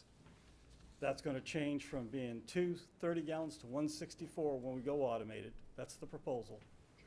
For a business or a condominium apartment complex over 3 units, right now it's 30 gallon trash containers, 7, and they would go to 4. So again, it'd be the same capacity, matter of fact, a little bit over that. On the recycling standpoint, again, it's a 30-gallon can right now, but it's been unlimited in the past. As part of the requirement for going automated and getting the recycling partnership, because we're an every other week collection, we have to get 96-gallon containers to get the grant money. So looking at that side, there would be for a single family or per unit for 3 or under would be 1 96-gallon container. For a business or apartment complex over 3, it'd be 4 96-gallon containers. And the recycling partnership allows us that, based on certain specified criteria, age and disability, we can give those people a smaller container. So we're looking at, from that standpoint, for the recycling for 64 gallons, and for trash to be in the 30-gallon range again. Subject to your questions, that's what the proposal is, and we're going to ask for a decision, not at this meeting, but in the second meeting in September, so the people have a chance to think about it over the next 2 weeks and provide comment back to you. Yes. Council Lippman. Could you, I'm not sure everybody understands what a 96-gallon container would look like and whether it would fit into their where It- they have it. It might be It helpful to actually has the put same, some examples. it has the same footprint of a 30-gallon trash container. The only difference is it's taller. And actually, from a hauling capacity standpoint, it's easier to haul the 96-gallon because it's got wheels and it tilts, and most of the weight's carried by the wheels, versus having to haul a 30-gallon container that may be half full or 3/4 full. But we can put some visuals together for you so you get a Have you sense got of it. any samples? Oh, I'm we- not we being do- actually, facetious. I we've- mean, I would love to see a couple in here, just so we can eyeball them and. Yeah. Absolutely. Yep, and we've included it in other presentations before, and we can include it again, but we were trying to be short tonight, so. Okay, so then maybe the next time it's on the agenda, if we can bring a couple, just maybe show us Actually, where we we can are bring and the what we're carts going in to. itself. Yes. Yeah. Yes. Yes. Yeah. Counselor Hamel. Thank you. Wes, are people, will they have the ability to purchase one if they feel they need another one, or will the city provide one if they? The object, as it always has been for the ones that we're issuing for it, the city will purchase and it will belong to the property, not the property owner. So in this particular case, for trash, what we give them is what they're authorized to bring to the curb. There is still some discussion in regards to coming out and using the excess trash sticker, but again, that's only for single-family residents. On the recycling side of the house, the challenge comes in is there's more cost associated with it. The more carts you pick up, the more we're paying. Additionally, as a household that uses a 96-gallon, 2 of us in 2 weeks, we're about 2/3 full, and we're not crushing our milk jugs and containers. We just throw them in there. So it's a 96-gallon is more than adequate for most single-family properties. So for single family per unit, and it's 3 or under, you're only going to allow 164? No, it'd be 1 per unit. So if it's a 3-unit apartment, there'd be 3 96-gallon containers for recycling and 164 per unit for trash. Oh, okay. So if there's 2 units, they're going to get 264 That's and correct. 296? Yep. Okay, Yeah, so it's 1 per unit is the key. okay, great. Any other questions, Mr. Anderson? Wes, thank you.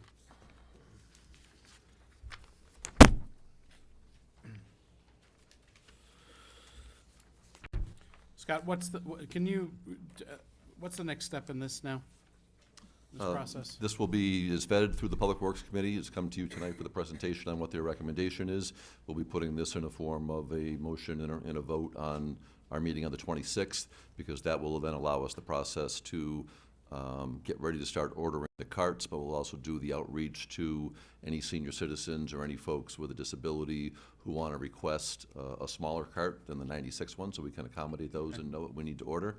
About a year ago, we also put out some information, because some people already have the 64-gallon recycling toters that they bought through the city at a discount.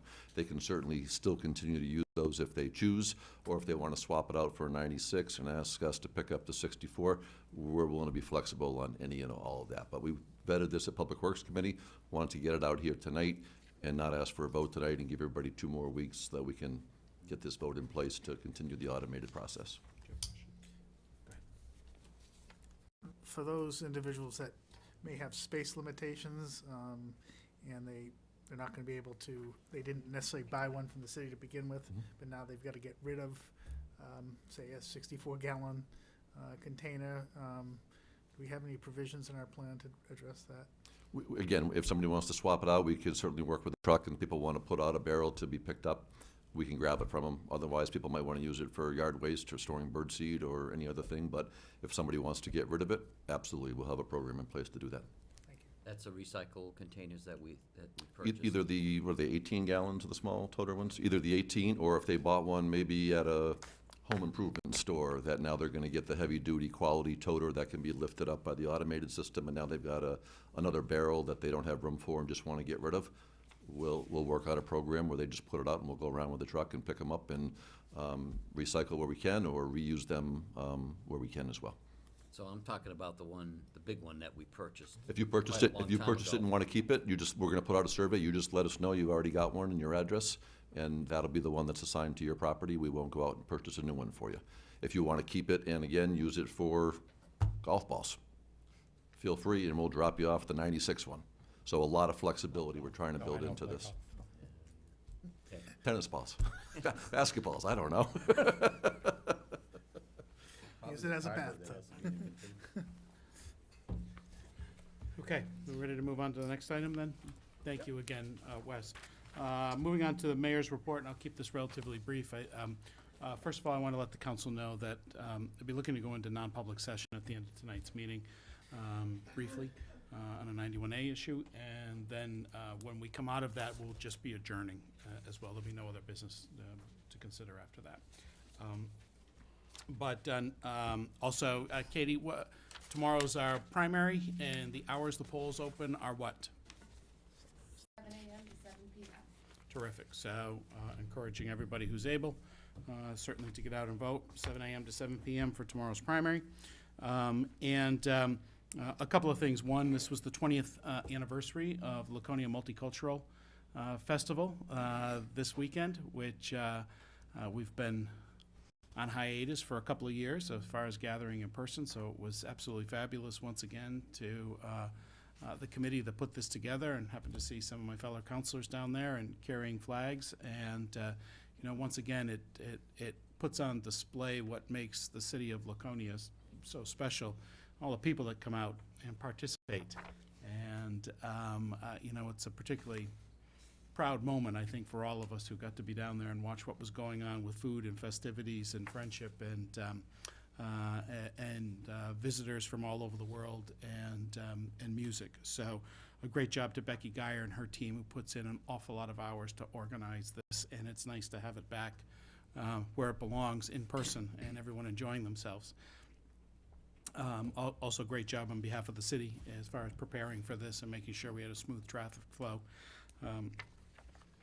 And finally, we have coming up this weekend on Sunday, which is our second Timberman Ironman triathlon here in the city, which once again, the city will be doing a great job in hosting this event. Any sense how many registrants we have, Scott? I think from a couple weeks ago, the number was somewhere between 1,350 and 1,400, and they came from probably half the states in the country, and probably including about a dozen or so foreign countries.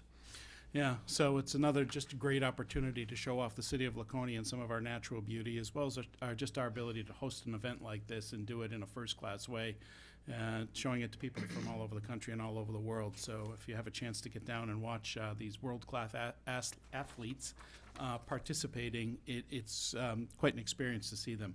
So really some great things going on here in the city. That being said, I'll turn it over to the council comments right now, and any council comments? I do. Welcome. Thank you, Mr. Mayor. I just wanted to say that with all the things going on, that I was a little concerned when I read that the Keene has again initiated not Pumpkin Fest, but I think Gathering of the Gourds and the whole works. So I'm hoping that, and this is not meant for the Chamber of Commerce by any means, but I'm hoping that the city will embrace what has been scheduled for later in October. And I'm concerned that if we allowed it to get watered down and we allow, because this is ours, it was brought to us, and before we had the COVID situation, it was much appreciated by the citizens, and we had great turnouts. And I'm just hoping that, I understand that it's hard to pull this together in this year, but I'm just hoping that the city, the businesses, and the citizens will embrace what we've got and want to improve on it, so that in the years to come, that it will be bigger and better, instead of us losing it because of lack of participation, or it's become watered down. Thank you, Mr. Mayor. Well put, Councilor Haynes. We've got some fans. Okay. Any other council comments? Councilor Hamel. Thank you. I just wanted to say that I went to the Putnam Fund show last night at the Colonial, and it was the, what do they call themselves now? Bachelors of Broadway. And it was a amazing concert last night. They played songs from the God, the 20's up to date, and they stayed on the stage for well over an hour and 45 minutes, never left, song after song after song, and the place was jam-packed again. And also, the Colonial was on Chronicle, Channel 9 last week, and with Masasha and Turpin, who were the architects, and they did a very good job with that also. So I hope people will attend the concerts for the Putnam Fund. It's free. You can go online on coloniallaconia.com and get those tickets. I think they have this one coming up December 2nd, I think it is. And it's one of the oldies groups that is coming into town. So they're always great to watch. So again, the Colonial is shining. So Great. At Engler Auditorium. At Engler Auditorium. Any other council comments or council? Yes, Councilor Cheney. I'm pleased that Councilor Hamel was able to enjoy music from his. My generation, yeah. I remember the 20s, yeah. Yeah. Run out of wire here. Okay, we'll get you a bigger wire. I just have a couple of things, Mr. Mayor. I've had now several emails and other things from folks at the senior center downtown here regarding me too. parking enforcement issues. So I will be meeting with the police chief, I think Thursday or Friday of this week, and talking to him about it, but I wanted to make the council aware that we may need to think of some system we can provide, a sticker or something for the windshield that will allow them to stay a little longer than 2 hours. I'll report back at the next meeting with regards to what the police department's view Bruce, was. Mayor? Sure, well, so long as Bruce is finished. Oh, yeah. Councilor So Chief, there that. was a Mr. Russo, do you got his? No, I don't believe so. Okay, so I forwarded it on to Scott, and Scott and I had a conversation, and he's working on something to make that happen, so. One of the things I tangentially, I've been talking with the department for quite some time about parking enforcement and the equipment to do that because of the no chalking and all that other stuff. So I'm hoping they'll have a proposal to buy some equipment to help with that enforcement. I think that equipment would allow for this sort of, identifying people who are permitted to stay longer because they're attending something at the senior center. But Yeah, I well, hope also that what goes along with that, part of the problem is where they were at the tavern, they had good parking there.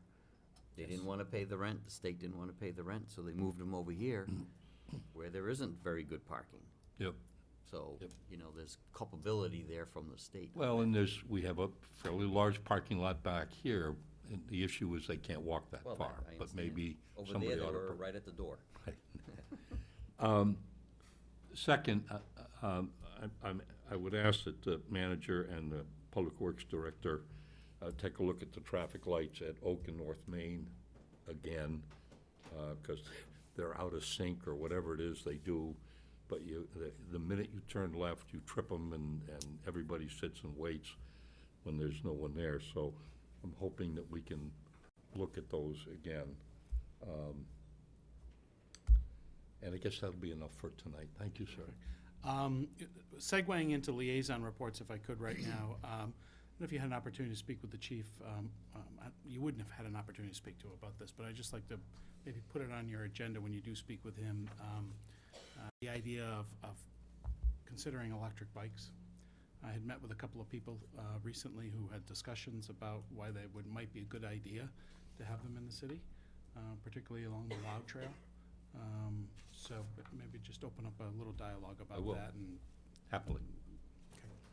Any other liaison reports? Okay. Scott, I'll turn it over to the city manager's report right now. Oh, actually, I was rushing. Item number 19,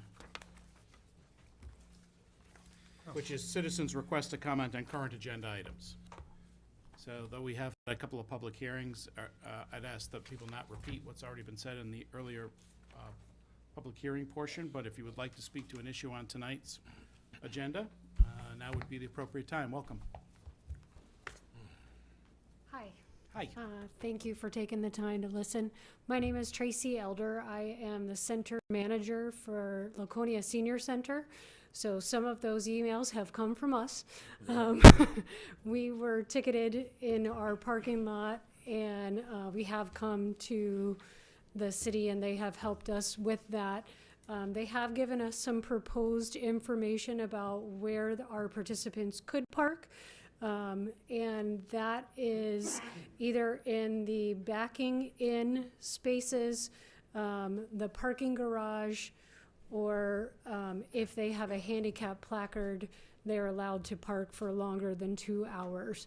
So I'm here on behalf of the participants that do not have a handicap placard, that really parking in the parking garage or even the back-end spaces for our specific participants would be difficult for them to get to and from. I have a large majority of participants that come in that are in their mid to late 80s, some in their 90s. Some are not coming back because fear of ticketing, and that's unfortunate. I have cut down the number of hours that we now are offering things because of that fear, to try to offer them a place to stay. So that's why I'm here, just to see if there's a solution, maybe specifically for the senior center itself, if there could be some kind of parking permits where we could put placards or something in the vehicles to allow them to park for longer, to avoid that difficulty for them to walk. I now park in the back end parking spots, which is fine. I can do that. I'm normally there 8 to 10 hours a day. I received one of the tickets. But for the majority of the population, I would like them to, I've worked for the last year to really build participation. And I hate to see them call me almost daily saying, is the parking solution taken care of? Do you have an answer for me yet? So where, And if you don't mind me asking, where is the spot that most of your participants prefer to park, and where have they been getting tickets? Where'd you get your ticket? Sure. So we are actually located at 532 Main Street, but we close off that door because of safety. I have a very large population that are either in motorized scooters, using walkers, using wheelchairs. So we have a handicap entrance at 184 Beacon Street West, which is the same parking lot backside as where Sawyer's Jewelry used to be, where Legacy just moved in, next to Empire Beauty and Family Dollar. So right in the front of where we are right next to where Legacy and DNS Driving School at the far end. There were not any 2-hour parking signs there, so that was one of the issues that we had. There is one across the parking lot on a pole, and so a lot of the participants didn't even realize there was potential for being ticketed because of the lack of signage, and that was one thing that helped us with the city, so that Community Action Program actually took all the tickets from the participants and talked with the city. So they would prefer to park in that backside parking lot. That's our handicapped entrance. And as I said, I've already started to cut down the amount of hours that we have, things available. But that is not super helpful for the volunteers that come in and set up for a meal before we actually serve the meal. We have one tomorrow, and then I have ice cream social afterwards. I can guarantee you we're going to play parking lot, relay around the building multiple times. So just wanted to come and let you know, specifically with the group that I am handling and in charge of, it's a very large burden to ask them to park by Bank of New Hampshire, on the backside of the gym, or in the parking garage. I can tell you the majority of mine will not park in the parking garage.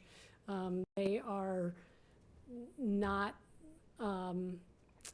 there's been a lot of fear of homeless in the winter months in the parking garage and their safety. So that's come up as well. Yeah, just a question, Scott, if I can bring you into this a little bit.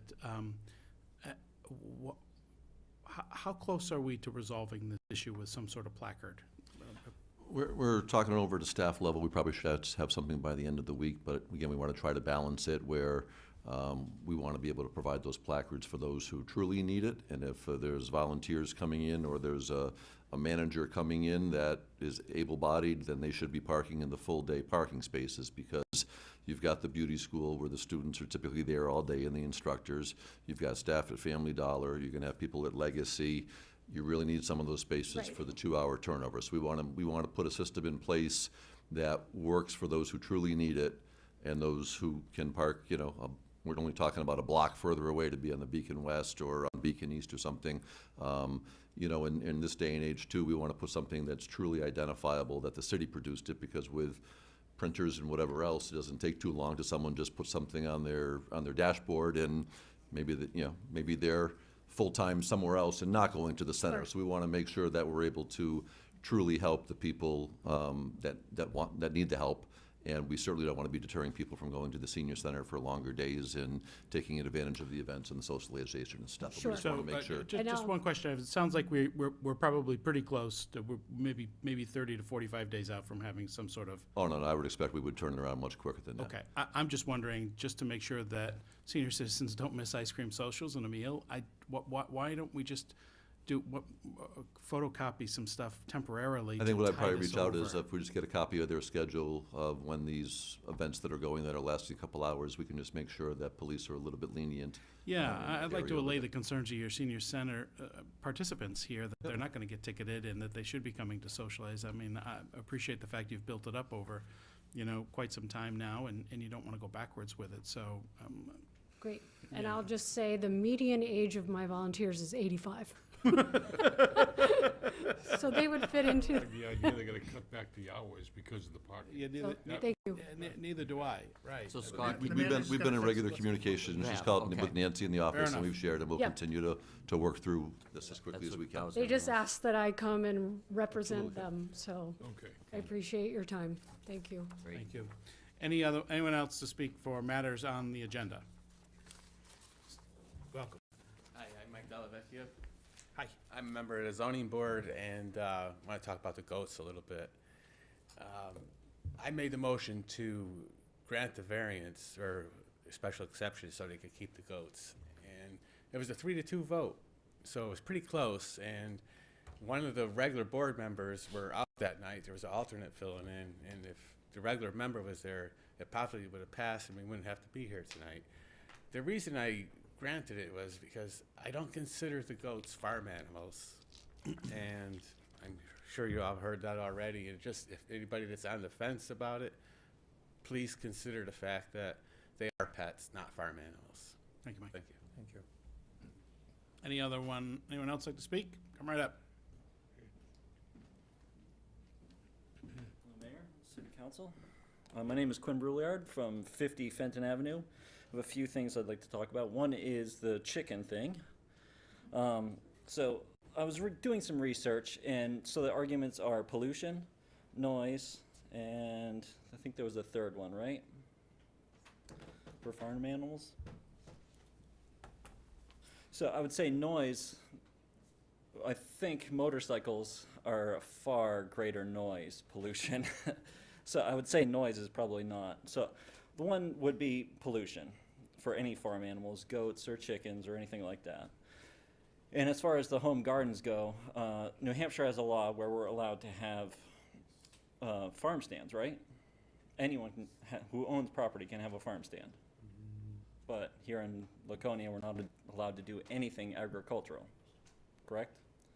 Within the city limits? I don't So know that. I'm the big bad gardener.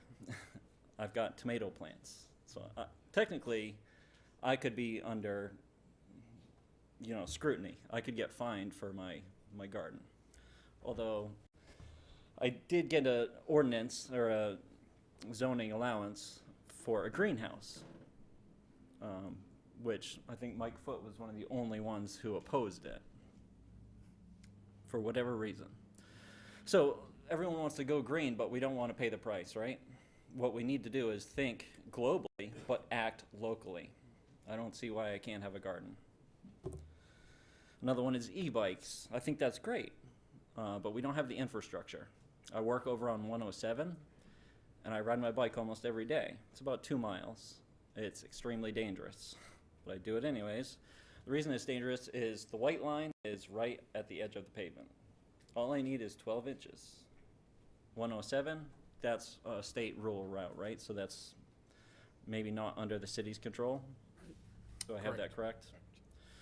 But in other circumstances, I would just say in future, let's maybe keep that in mind, that just even 12 inches of easement would be greatly appreciated for regular or e-bike use. Another item is the recycle bins. I think it's a great idea because currently we're using the 18-gallon totes. I know I get a lot of trash in my yard because it just blows out, blows over the top. So you guys are on the right track on that. So keep up the good work on that idea. I think that's the way to go. Having something with a lid is going to be far better than any kind of a bin that typically blows over. I'm sure we've all seen it. And that will do it for me. Thank you, guys. Thank you very much. All right, anyone else? Seeing none, let's move on to agenda item number 20, which is the city manager's report. Thank you, Mr. Mayor. I'm going to be very brief tonight. You've got the financial and operational trends report in your packet. For most of the items in here, we're just 2 months into the fiscal year, so there's nothing concerning to report out in terms of either the expenses or revenue. Everything is tracking where we thought. The net gain in new construction value, which is really at the very top of page 1 of your report on the assessing year, which begins April 1st in conjunction with state law. We're at a little over $25 million in assessed value this year. And last year we were at just under 20 million. So we continue to be at a very strong pace as far as building permits and the new assessed value coming in online. So I'm happy to take any questions on that. I have three items for you that are not included in that report. The first one deals with my appointment for a city treasurer. We had probably a 40-year streak of having 2 treasurers over 40 years, and for no other reason than people have gotten busy or change in lifestyle, or in this particular case, our current treasurer, Diane Clary, was recently appointed to be the school business administrator.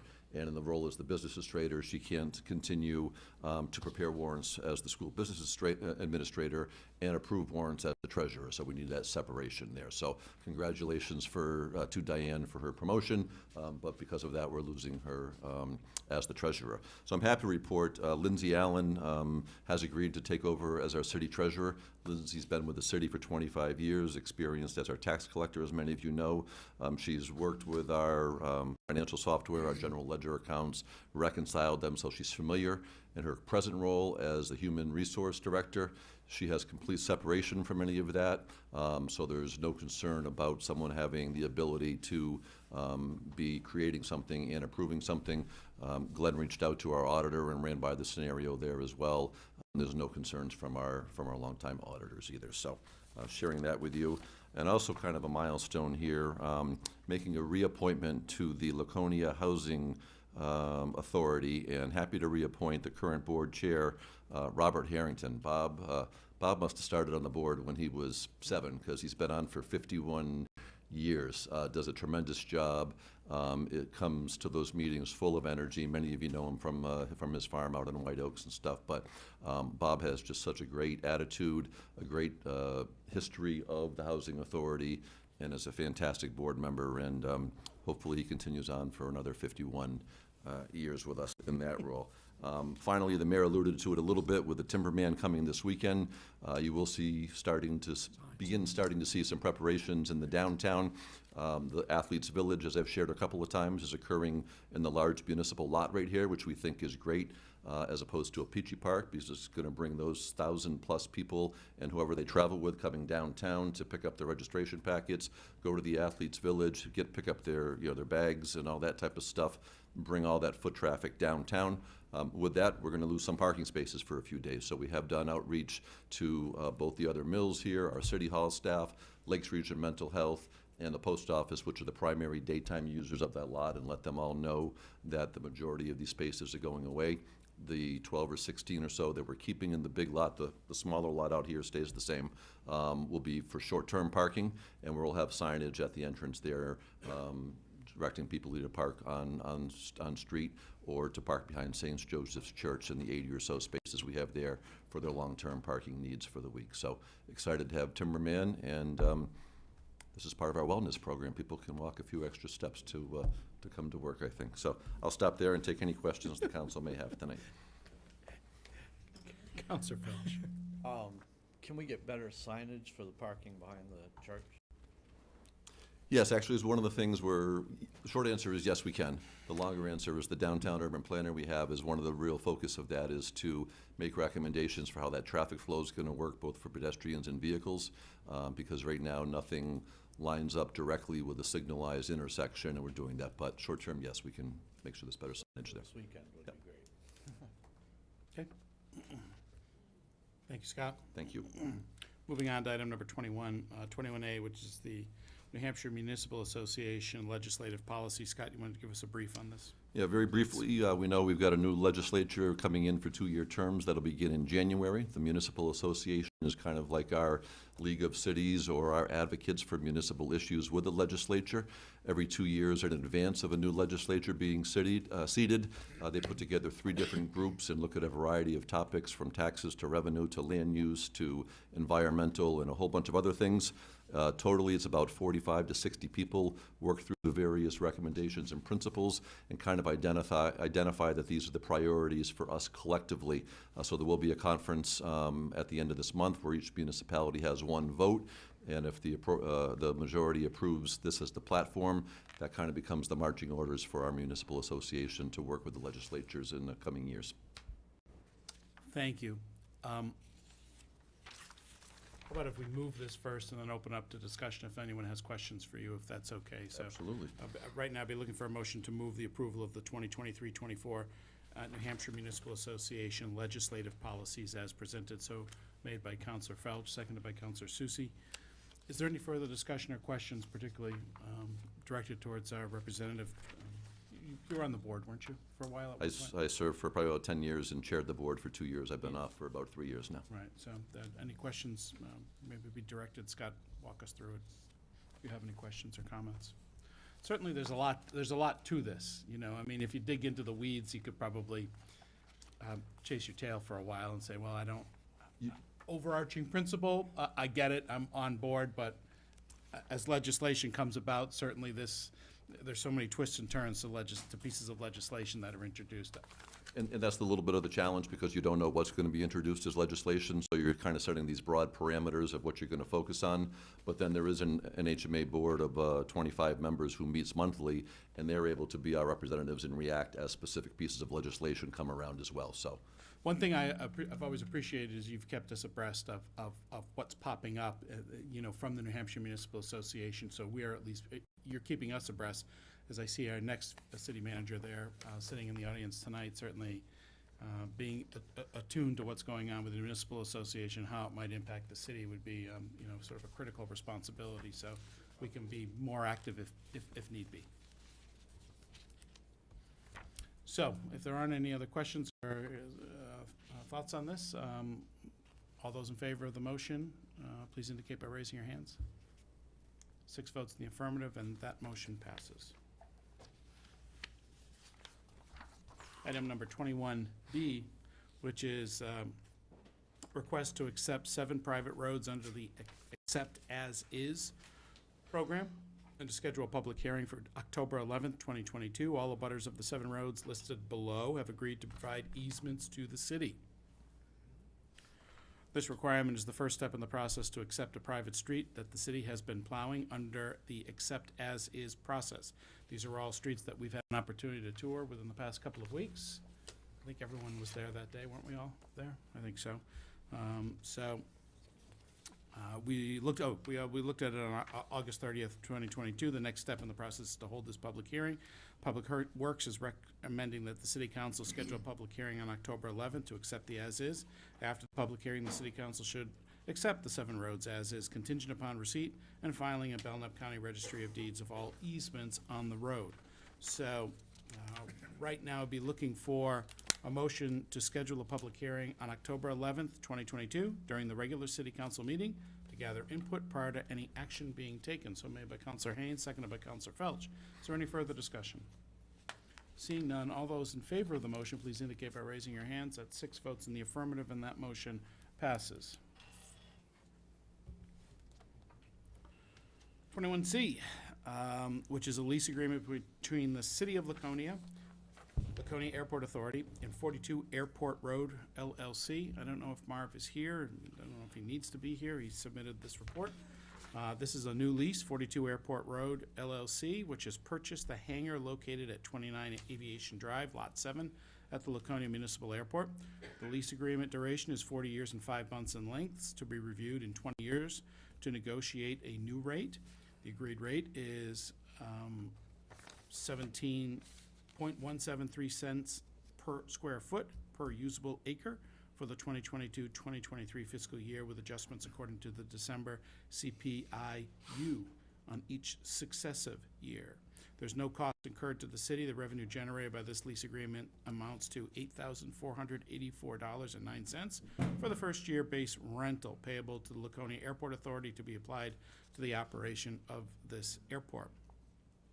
At a meeting on Thursday, May 19th, the Laconia Airport Authority authorized the chair, Andrew Hosmer, to sign the agreement. And right now, they're seeking the approval of the City Council for Andrew Hosmer to sign the agreement as mayor. So right now, I'm looking for a motion to authorize me, Andrew Hosmer, mayor of the City of Laconia, to sign the lease agreement between the City of Laconia, Laconia Airport Authority, and 42 Airport Road LLC. So made by Councilor Cheney, seconded by Councilor Susi. Any further discussion on this? Seeing none, all those in favor of the motion, please indicate by raising your hands. 1, 2, 3, 4, 5, 6 votes in the affirmative, and that motion passes. Right now, under number 21D, which is a grant agreement between Laconia Municipal Airport and the New Hampshire Department of Transportation Bureau of Aeronautics. This is to install a perimeter wildlife fence, approximately 7,400 linear feet, Phase 1. This is a design permit bid on behalf of the Laconia Airport. Bureau of Aeronautics requests that the grant agreement be executed by the airport sponsor, that being Laconia Municipal Airport, and returned to NHDOT, Bureau of Aeronautics, and to be submitted to Governor and Council for approval. There's no fiscal impact for the city. The Laconia Municipal Airport is responsible for 5% of the total cost of the grant agreement. The Federal Aviation Administration covers 90%. New Hampshire DOT, Bureau of Aeronautics, covers 5%. At our meeting on August 18, 2022, Laconia Airport Authority approved the agreement and authorized the chair, Andrew Hosmer, to sign the agreement on behalf of the Airport Authority. We are now seeking authorization for the mayor to sign said agreement. Right now, I'll be looking for a motion to authorize Andrew Hosmer, mayor of the city, to sign grant SBG 09-20-2022, install perimeter wildlife fence, approximately 7,400 linear feet, Phase 1 of a design permit build on behalf of Laconia Airport Authority. So made by Councilor Felch, seconded by Councilor Haynes. Any further discussion? All those in favor, please indicate by raising your hands. That's 6 votes in the affirmative, and that motion passes. Under item number 21E, the Laconia Fire Department has been awarded the Walmart Community Grant in the amount of $4,500. This money will be used towards purchasing intravenous medication pumps for the city's 3 ambulances. Any additional costs above the grant money received will come from the EMS operating budget. Our chief, Kirk Beatty, has recommended the City Council approve the acceptance of this community grant. Right now, I'll be looking for a motion to move the Laconia City Council approve acceptance of the Walmart Community Grant for Laconia Fire Department in the amount of $4,500 to be used towards the purchase of intravenous medication pumps for the city's 3 ambulances. So made by Councilor Susi, seconded by Councilor Cheney. Is there any further discussion on this grant? This motion? Seeing none, all those in favor, please indicate by raising your hands. That's 6 votes in the affirmative, and that motion passes. Item number 21F, which is the request to purchase city-owned property on Lexington Drive, tax map 375, lot 324, sublot 4. A written offer has been received, which is contained in our packet this evening, from Robert Gallagher to purchase a city-owned parcel of land consisting of 4.89 acres located on Lexington Drive for $80,000. Per section 183-7 and 183-8, the city's code. City Council previously held a public hearing on November 12th, 2013 to declare the property as surplus and to open it up to offers and allow flexibility moving forward if an offer was received. At this time, immediate abutters of the property were notified of the date of the public hearing. The parcel was subsequently declared as surplus at the council's November 25th, 2013 meeting by unanimous vote. Do you remember that, Scott? I do. It was an exciting evening. I can believe that it is. So right now, I'll be looking for a motion right now. On this proposed motion, please note that per section 183-8, approval of the motion below requires a 2/3 vote of the council. Right now, I'll be looking for a motion to approve the request by Robert Gallagher to purchase city-owned property located on Lexington Drive, tax map 375, lot 324, sublot 4, as surplus property for the amount of $80,000. So made by Councilor Susie, seconded by Councilor Hamel. Is there any further discussion? Yes, Councilor. Inquiry in terms of the use of the land. It implies that he intends to build something on that. Do we have any detail of that? Yeah, so a letter was submitted, and he, Saw the letter. Mr. Gallagher owns a small business, manufacturing business down in Manchester, I believe. It may not say Manchester here, but I believe that's what he shared in a conversation, and he's looking to bring that home. So he's looking to build between 3,000 and 10,000 square feet of flex space. We know that this land's got a little bit of wetlands, and I think that's why the developer just turned it over to the city, and it didn't get developed back in the day. And again, we've had it declared surplus for coming on 9 years right now. Mr. Gallagher is hoping that, and he hasn't spent a lot of time on the site work or the environmental evaluation yet, but if the site allows, he would put in a smaller building as well that might be subdivided into roughly 1,500 square foot office and warehouse type of spaces to allow some other smaller businesses to grow into it as well. So I think he's looking to maximize whatever the lot will allow, but certainly it's all subject to our zoning regulations, and we do know there's some wetlands, and he's fully aware of that as well. Ready? All those in favor of the motion, please indicate by raising your hands. That's 6 votes in the affirmative. Ching ching, that motion passes.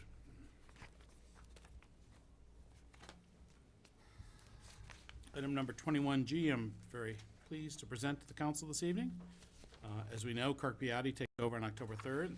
Current city manager, Scott Myers, has agreed to remain employed by the city of Laconia on a temporary basis as a consultant to the city manager for a period of 6 months from October 3rd to April 30th. The letter setting out the terms of the offer of employment is included in the agenda packet for the council's review and approval. Certainly have an opportunity. I hope you've all had an opportunity to take a look at it. I think we should, well, just very pleased that his willingness to stay on as a consultant, and I know. I think if some of you aren't finding, I think it's stapled to the back of the Lexington Ave parcel, so if it's, depending on how yours got stapled, it might have been stapled to the previous item. Just saying. Okay, I'm looking for something else. Okay. Okay. Mine was stapled that way. She must be having fun with me. So this is an issue we discussed with Kirk, Chief Biotti at one point. He was certainly open to it and very pleased to have the opportunity to continue to work with Scott, and very pleased that Scott has been willing to, has a willingness to stay on for at least 6 months and work us through a transition period. So right now, I'll be looking for a motion to approve the offer of employment for the position of consultant to City Manager Kirk Biotti as presented. So made by Councilor Hamel, seconded by Councilor Felch. Is there further discussion on this? Seeing none, all those in favor of the motion on the table right now, please indicate by raising your hand. That's 6 votes in the affirmative, and that motion passes. Thank you to you both for your willingness to do this. Moving on to item number 22, under our unfinished business, which is the sale of unique property located at 20 Indian Path, tax map 180/516, /15. Scott, would you like to walk us through this just a little bit right now? Yeah, thank you, Mr. Mayor. I think a lot of things were said tonight, and just very briefly, this item was before you literally about a year ago at this time. There were some concerns raised from folks on Bobby's Way after the council vote, and I came back to you almost immediately and said, we're going to put this on hold. So I think at least for 12 months now, folks on Bobby's Way, and even Birchhaven as abutters have been made aware of it. Our goal here always was to try to have the neighborhood get organized and understand, have them all work with each other and understand what the concerns and the priorities were, because in some cases, as you've heard tonight, they didn't know the line. You know, folks on Birchhaven, some have their own waterfront property, they have their own community beach. Theirs is a private road, and nobody else has access unless they want to grant it through that particular development. Folks on Hillcroft and Hargland have a right-of-way. There's a separate easement on Bobby's Way. There's a lot of moving pieces. So our encouragement was, the city isn't really vested in who takes ownership at the end of the day. We thought it would make sense to have a majority group come in. If we had unanimity, that would be great, but that wasn't the expectation, and allow the group to come in and perform some basic improvements to it along the lines of what you heard today of bathing, recreating, swimming, et cetera. But for them to determine, not the city. Even though the city owns it, there's no public access to it through a road, and really somebody coming from water, if they came in and landed on the beach and didn't have deeded by rights, they'd be trespassing. A couple of things I heard that I just want to clarify. While people will say there's no way you could get a structure there, you certainly could move something in by a flat barge and come in that way. And in reality, if somebody wanted to hand carry timbers in over an existing right-of-way and build something, it could be done. Someone referenced, and it had kind of a negative connotation, I just want to respond to it briefly, that I referred to people as outliers. I don't believe that word is in my vocabulary. And if I did use it, and I'm not saying I didn't, this goes over a year ago, if I did use the word as an outlier, it would have been simply in the terms of somebody who wasn't identified as having deeded beach rights, they need to be included. So it wasn't meant to be negative, and somebody who didn't agree to join or whatever was being cast or have a dispersion of a certain way. It was basically to say, if someone's got deeded beach rights and they aren't identified when a transfer of property may or may not happen, they still need to be recognized. So I want to make that clear. In terms of what was presented from the survey, I shared with you 3 weeks ago that I thought this might be a little bit fluid and subject to change, and I was fully transparent on that there were additional conversations going on. I think it's great to hear today that the attorneys may get together and speak some more. I know Mayor Hosmer and I sat in 200B back on June 20-something for probably a good 2 hours, if not longer. And there were folks there from Birchhaven, Bobby's Way, Hillcroft, Hargland, with an attorney in the room. And again, we kind of encouraged the same thing. Get together, get on the same page, and that's really what the city's interest is. The reason we put together and attached a deed wasn't to do any kind of an end run. It was to be fully transparent with what we thought as staff and legal counsel would make sense, so that we could publish it and everybody would know ahead of time, if a deed were to be transferred, what the stipulations were, versus just having blanketly saying, oh, we're going to transfer the deed, but we don't know what you're going to allow. So we really felt we were doing the right thing and putting it out there. I did receive a letter from Mr. Sacco, and we took his items into consideration, and he identified the ones that we did, and I appreciate that. To my knowledge, I never received a specific line item of this is what we want from Bobby's Way as a standalone group.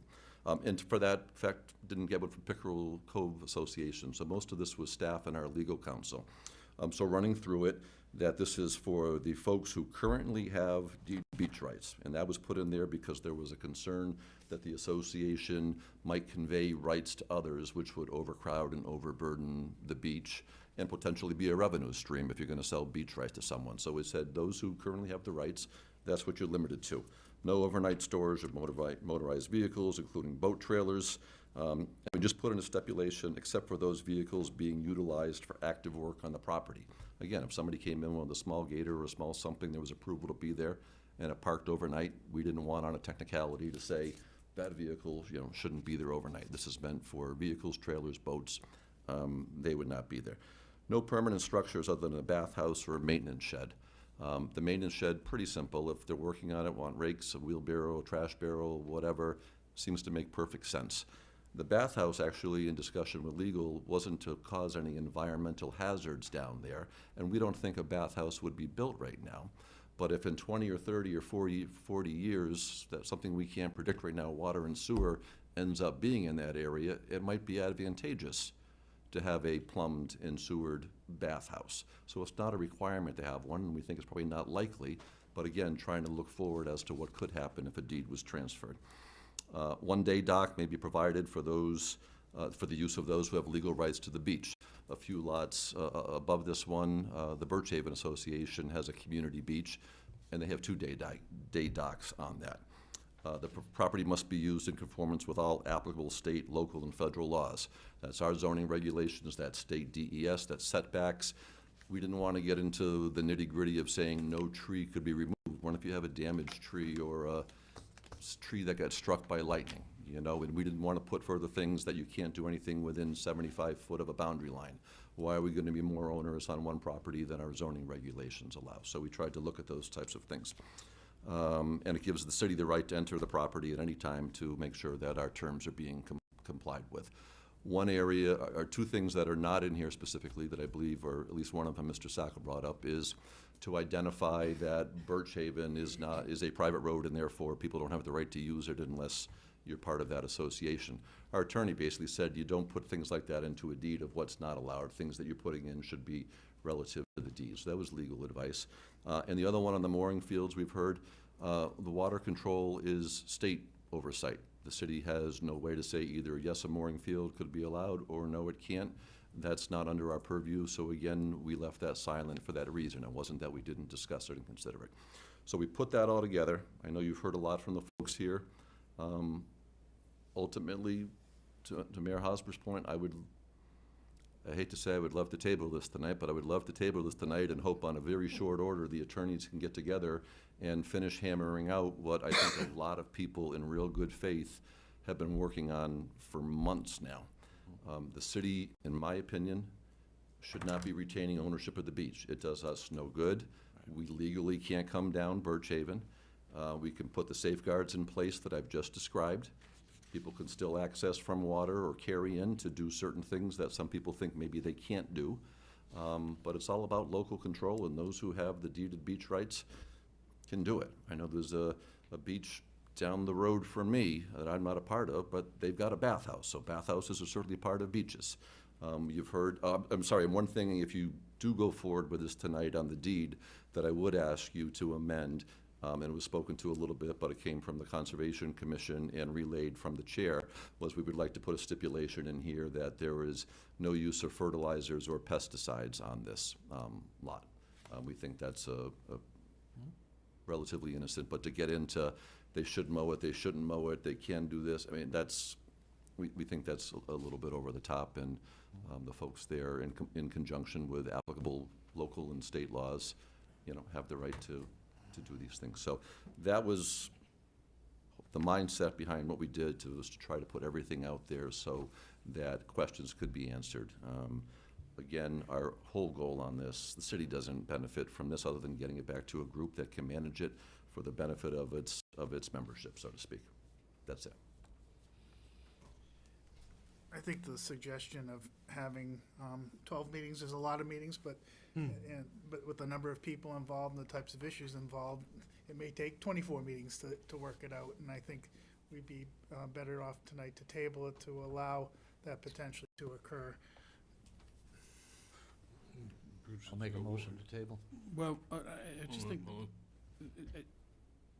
yeah, I hear what you're saying, Henry, but I think if this goes on ad infinitum, it just sort of, we still end up as owning this property that really, I think we as a city don't really care to own. So I'm just hoping that there is some sort of due date that has some urgency. Let's wrap this up, and let's say if it takes another 12 meetings between now and the next meeting, you know, I'd like to think at this next meeting we can have this settled and convey the property. I would not mind adding a deadline to that, being our first October meeting. Well, I think we can add then, so that's our intent. I mean, I don't I don't care to drag this out any longer. I'm just hoping that this group, both groups, however, I assume there are two, maybe more now, I don't know, but would get together on this and figure this out. I mean, we have some vested interest in that it's conveyed in a way that we can all be, proud that it was conveyed, and the people who bought it are good stewards of lakefront property, and they can coexist among themselves and settle this. But beyond that, I don't really want the city to be involved in this. I know there was a lot of agreement on what it should be. There's some disagreement on what it shouldn't be, and it seems like that's the part that needs to be ironed out. And Yeah, and I think that's their business, right? I Yes. mean, they've got to iron that Right. out. But so- I feel like, other than tabling it tonight, we're sort of picking a side, and I don't feel comfortable that, from a property rights standpoint, that should be our position either. Right, but I feel 30 days, which is basically what it would be, should give them enough time to hash that out. Well, we're also a republic that's operating in democracy, and what I heard tonight, or this evening, was that the majority does not agree. And that's what's really driving me. I'm seeing out of the 52 or 54, there was 15 or 18 that agree. So, I think there was 51 and 24. okay. So we don't have majority there, but it's pretty darn close. I don't think we should try to divine where it stands. I think we can divine that it needs more conversation, and I think your suggestion of putting a time limit on it is, to get the parties to move on it, it makes sense. Counselor Cheney, would you like to speak to this matter at all? I agree with Henry and Counselor Felch. I don't think the city can afford to turn this over at this point and take the risk that we're gonna have a war between two factions over this piece of property. We have no business selling a piece. I'll buy it for $2. Yeah, there you go. And there won't be any trouble, but. I'll go 3. Well, there may be trouble, but I can handle most of it. I'm sorry, I don't mean to make light of this. I mean to say, I heard some serious concerns here tonight. The thought of lawsuits to force people to pay or whatever, I think rises to the level, for me, of something I'm concerned about. And I wouldn't be comfortable turning it over to any group on either side until we know we haven't started a war rather than ended one. My wife tells me I should look at people and when their eyes glaze over, shut up.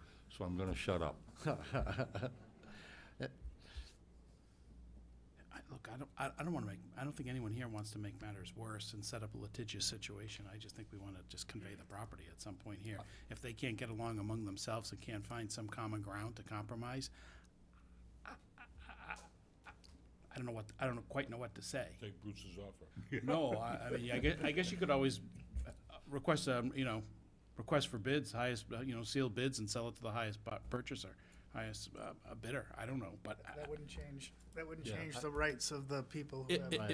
it would not. But we would just take the offer and move on. Now it's someone else's problem. I don't prefer not to even consider doing that. I just hope that reasonable minds can figure this out.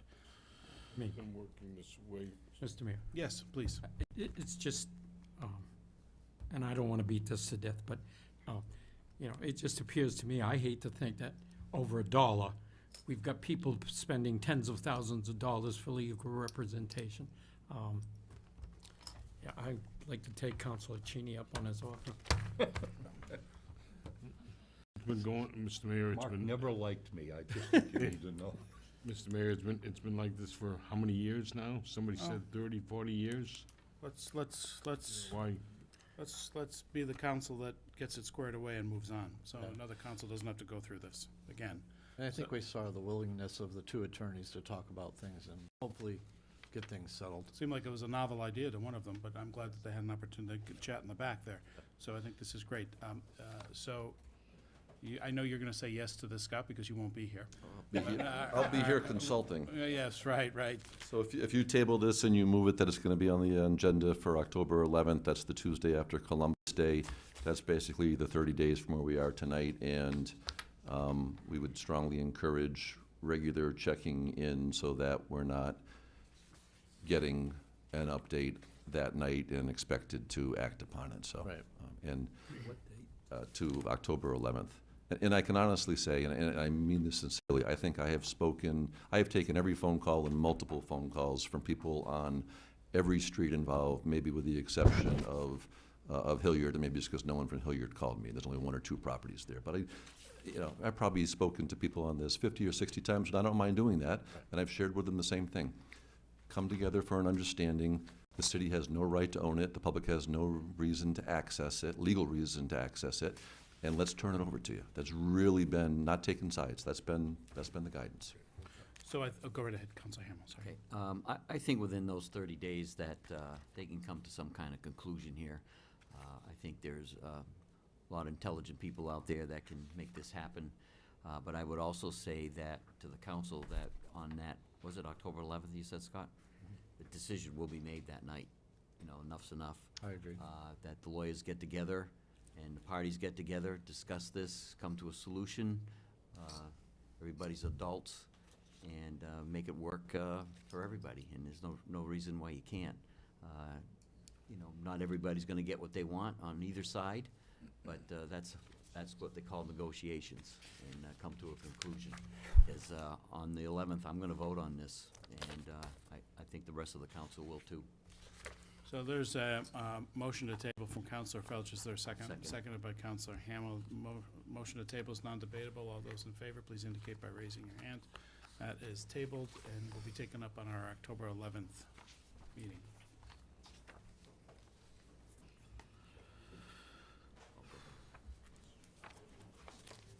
Item number 22B, which is the second reading of ordinance 2022-235-41:N, amending Chapter 235 zoning, Section 41, to add a new Section N relating to home gardens and related amendment to Table 1, Table of Permitted Uses.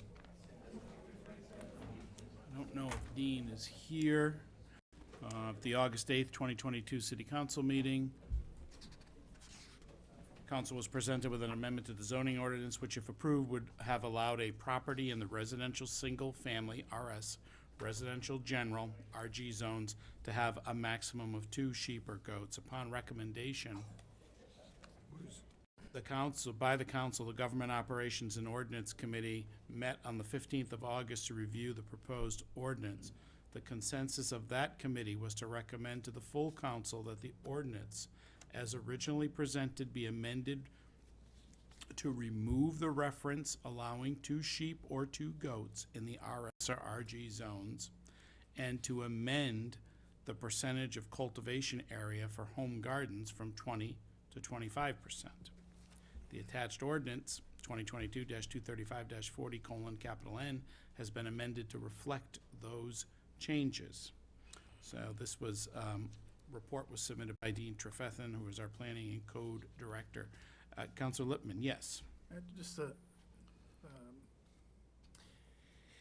request for technical inquiry here before we get into discussion. I think zoning board member Delvecchio testified under the citizens' comment section with respect to how this could have been adjudicated.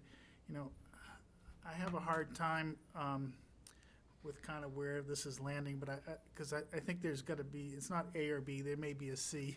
And I guess what I heard from zoning board member Delvecchio, that it was really the composition of who attended the board meeting and a substitute member that prevents us from being responsive to a citizen here.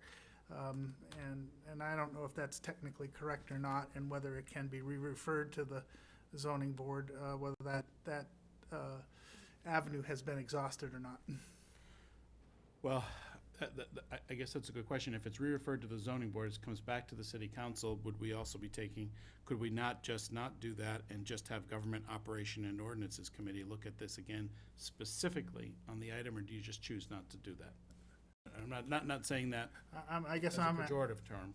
I guess I'm asking, has the zoning board process been exhausted if in fact they want to take it up again based on a different composition? And think about it from a council standpoint. Sure. If you're on the prevailing side, you're allowed to ask for a motion of reconsideration. Has all the technical opportunities for this to be adjudicated at the level of zoning board been exhausted is question one. Hold on one second. Would you like to weigh in on that before I go to Councilor Cheney? Yes, and I don't know the answer on that sitting here tonight, but we can get the answer. I think we'd have to look at what the appeal, the grounds for the appeal were. Did the zoning board err somewhere in an interpretation versus if we sat a different group of 5 members that night, would a vote change? And I don't know the answer to that. I'd have to look at when that vote was taken at the zoning board and then what options for appeal and what the time window was. And I can certainly do that with legal tomorrow, but I don't have that for you tonight. So I guess with that being unknown, I'm asking that before we take a vote on this, that we, and I understand why counselors have a different opinion on this than I do, but damn it, you know, we're here to serve the people, and I feel uncomfortable about making a technical decision that we may not have to make where we could accommodate someone if that's possible. I understand the larger picture of concern about the spread of unwanted farm animals in the residential area creating problems, but I guess I feel like we're being put into a corner that we don't necessarily have to sit in. So the only thing before us right now is to the cultivation area for home gardens. So that's the only thing before us right now. So I think we can act on that and then either re-refer to government operations and ordinances if we so choose, or figure out from tomorrow whether this could be taken up by zoning again to solve an issue. Right? So I guess from a technical standpoint, does the manager then feel he has to enforce the zoning board decision? No, I think we would continue to provide that grace period, just like we did when Councilor Haynes brought it forward the first time, is that I was working with the family, and if we know that this is being re-referred and waiting legal response, we would continue to be very cautious in any enforcement actions, meaning we would not do something until the council has fully vetted this. Again, we probably want to keep this in a relatively short window and not be running this out for a year or two, but if it's time to see whatever the appeal options are, I agree with the mayor 100% that voting on this increase to the agricultural from 20% coverage to 25 does nothing to limit the council's options going forward with 2 goats or whatever it may look like. And again, just to reaffirm, this family is in a grace period right now as we settle this on our side, right, and make a decision. Absolutely. That's all. And to try to amend this tonight to include that, again, in my opinion, that would be enough of a substantive change where then we would need to refer it to another public hearing so the public was noticed on it. So if you want to take action on the agricultural coverage tonight, great, and we can get the ball rolling on the other stuff for you starting tomorrow. Okay. Councilor Littman. With that understanding, I don't have a problem with proceeding on this. I just, you know, in fact, if there are, 250 people that are supporting the situation and the zoning board didn't have that input, that may be another reason. I guess I'd like to exhaust the technical level where we have to make a citywide policy on something that may not be necessary to. Fair enough. Okay, Thank so, you, thank you. Councilor Littman, very good. Councilor Cheney, Councilor Cheney had his hand up first. I did. Councilor Suso, go right to you. Apologize, I don't necessarily agree that 250 people represent the citizens of Laconia. I've had a lot of people contact me complaining about it, or about our looking at it. I hope we can pass this tonight and take care of the gardening thing, which, as the gentleman suggested, we'd like to prevent people from being punished for growing tomatoes. But I also think that if we re-review, the committee re-reviews the ordinance and makes some sort of suggestion about domestic animals, we might be in a position to, for instance, ask the council to rewrite the ordinance to say, subject to appeal to the zoning board. animals would otherwise be prohibited. But, you know, to just blanket say, yeah, it's okay to have goats throughout the city. That's certainly not my position. Mayor. My position is that does the council, I agreed tonight we take care of what's on the table in front of us. My concern is, have we exhausted the technical opportunities under existing regulation for this to be reconsidered? Because if it can be reconsidered, it doesn't have to come back to the council. It would Right. be a one situation decision. Counselor Susie. Okay, as chairman of the ordinance committee, I request that the city manager do as we were talking about, go back to the ZBA, see if there's an appeal process. If there is not an appeal process from the ZBA, then it come back to the ordinance committee and we'll make another recommendation after we do some review from the comments that Councilor Cheney made. Counselor Haynes. Yeah. As far as Councilor Cheney's comments, I believe, Bruce, that if we go back to what Dean originally submitted to us, with the reference to the goats, that it was under supervision, an annual supervision, and also there was restrictions as far as the amount of space and a technical review of the site. I don't know if it was annually or anything, but there were specifics. It wasn't carte blanche. But none of that was in what was proposed to our committee. That night, that would, you know. I that was a understand, but. I'm not apologizing, but it was a busy night, and I don't think that was in reference to It's not the way it Councilor Lippman. I don't think the whole issue was litigated properly. Counselor Lippman.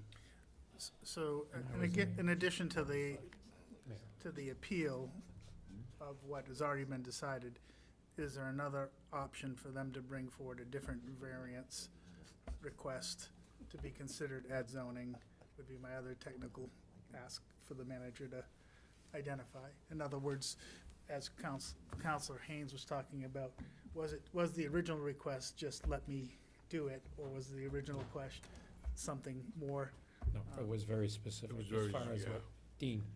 No, that's what Dean said. I'm talking about what the applicant. No, it was in what, it was, I'll just correct myself. It was what Dean submitted in writing to us as far as the wording of the ordinance. Right, but I'm going a step down in terms of if this can be handled at the zoning board, either through appeal or a separate submission, understand. can it be handled there? No, And that's take the fine. council out of it? That's fine. And we can maintain the council's position, which I agree with Councilor Cheney, that you have lots of concerns. I have lots of concerns about it as well. Counselor Hamel. Thank you. Our ordinance says right now, no farm animals. A goat is livestock. You look it up online, it's considered livestock. So it's not allowed. So I guess my next question is, when the family moved here, did they do their due diligence and come to the city and say, a goat's allowed within the city limits? I don't know that. I don't know if that question has ever been asked. And if not, then they didn't do their due diligence in checking to see what is allowed and what isn't. But if they had a right to go to the zoning board to ask for exception, So then they basically- had that Hold right. on. Go ahead.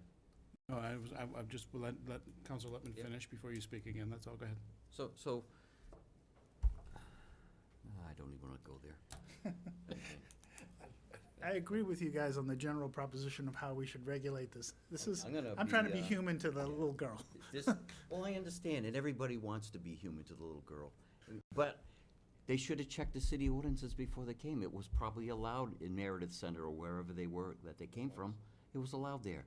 You gotta check where you're going to see if it's allowed. And a goat is livestock. Go online and look. I don't Whatever. disagree with you. But if it's allowed, I'm gonna be having 2 goats and 2 sheep in my front yard of my new house. I'm looking forward to it, Bob. Yeah. And I might even check and ask for zoning a thing for chickens, get roosters. Get some geese. You know, I think this is a really sensitive issue for this family. It is, And it and is. I'm not, I'm not I'm making not fun. saying that, you know, when they purchase the property, should they maybe have taken a look at this? Perhaps so, but now they're in this situation. They have a clear and a long history with it. I honestly don't believe that finding a way to accommodate this family with these pets, I think does more good than harm. And I don't think it's about we're setting a bad precedent. I'm just thinking that we can find exceptions, and we should, because I think there seems to be a bit of a groundswell of people supporting, and I think it's good for us to open our ears and figure out a way. Is there an opportunity to find some compromise here?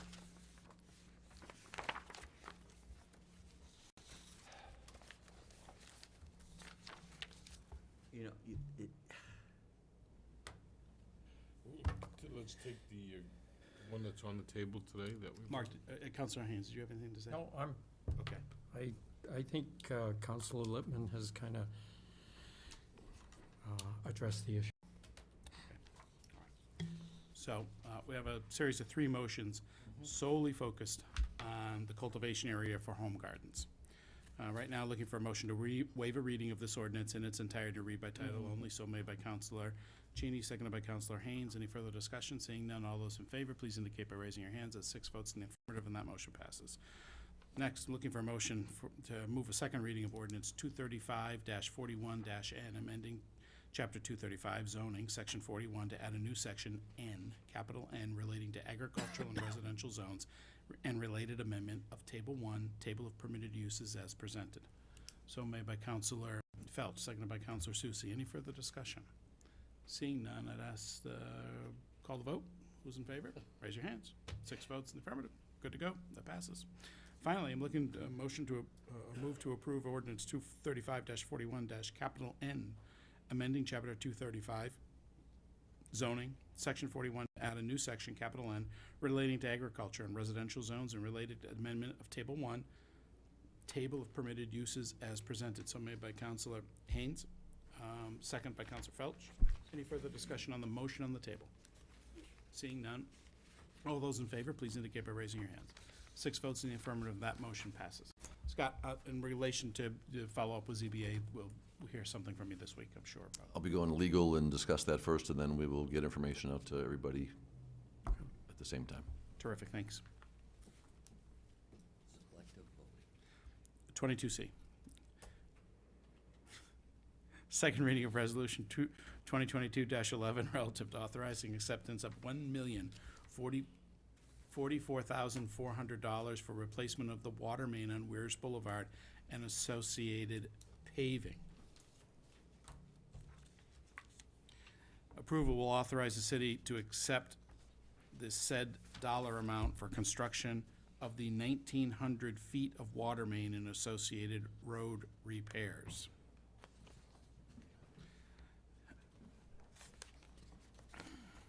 Right now, there's a series of 3 motions here. First one is a motion to move to waive a reading of this resolution in its entirety, read by title only, so made by Councilor Cheney, seconded by Councilor Haynes. Any further discussion? Seeing none, all those in favor, please indicate by raising your hand. 6 votes in the affirmative, that motion passes. Looking, secondly, to move a second reading of Resolution 2022-11, a resolution authorizing acceptance of $1,044,400 for replacement of 1,900 feet of water main on Weirs Boulevard and appropriating funds for same. So made by Councilor Cheney, seconded by Councilor Felch. Any further discussion? Seeing none, all those in favor, please indicate by raising your hands. At 6 votes in the affirmative, that motion passes. And finally, looking to move to approve Resolution 2022-11, a resolution authorizing acceptance of $1,044,400 for replacement of 1,900 feet of water main on Weirs Boulevard and appropriating funds for same. So made by Councilor Felch, seconded by Councilor Cheney. Any further discussion? Seeing none, all those in favor, please indicate by raising your hands. That's 6 votes in the affirmative, and that motion passes. 22D, request to release and discharge from all public servitude the unapproved portion of Eastman Shore Road South in accordance with RSA 23A:51. As indicated earlier, the city received a request to release a dedicated way of the unimproved portion of Eastman Shore Road South. City Council conducted a site visit and a special meeting on August 30th, 2022. At the site visit, the public hearing was recessed until this evening's meeting. We don't have to open up the hearing again or open up anything. You did it earlier tonight. What just we did. Okay, terrific.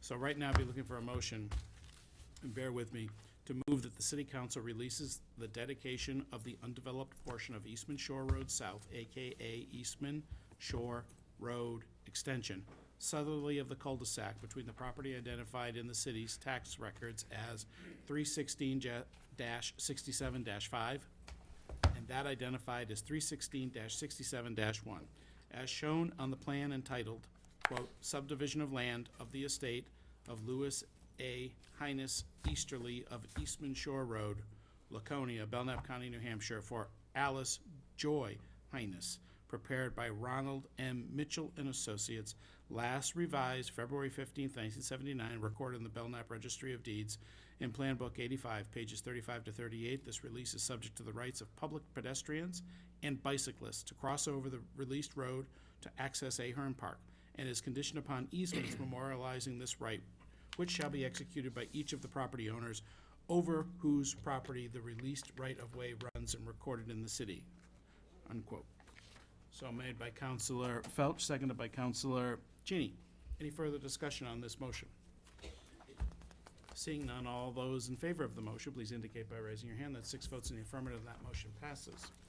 As I said, we will now be going into a non-public session. When we return, it will only be to adjourn this meeting. No other business will take place. I'd like to make, I'm gonna need a motion to go into non-public at 9:35 PM under RSA 91-A:3, Roman 2, which is consideration of acquisition, sale, or lease of real or personal property, which, if discussed in public, would likely benefit a party or parties whose interests are adverse to those of the general community. So made by Counselor Felch, seconded by Counselor Cheney. I'd like to do a roll call right now, Katie.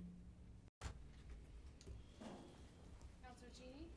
Yes? Counselor Susie? Yes. Yes. Counselor Haynes? Yes. Counselor Campbell? Yes. Counselor Felch? Yes. We have unanimity. Could Six I votes ask a in front. question, Mr. Mayor? Yes, sir. How long is this gonna take? You want to take a break? A couple hours. No, it's not None. going to. But it may take a good solid 10 minutes if you need a moment. Would you mind No, not at all. 2 or 3 minutes? No, not at all.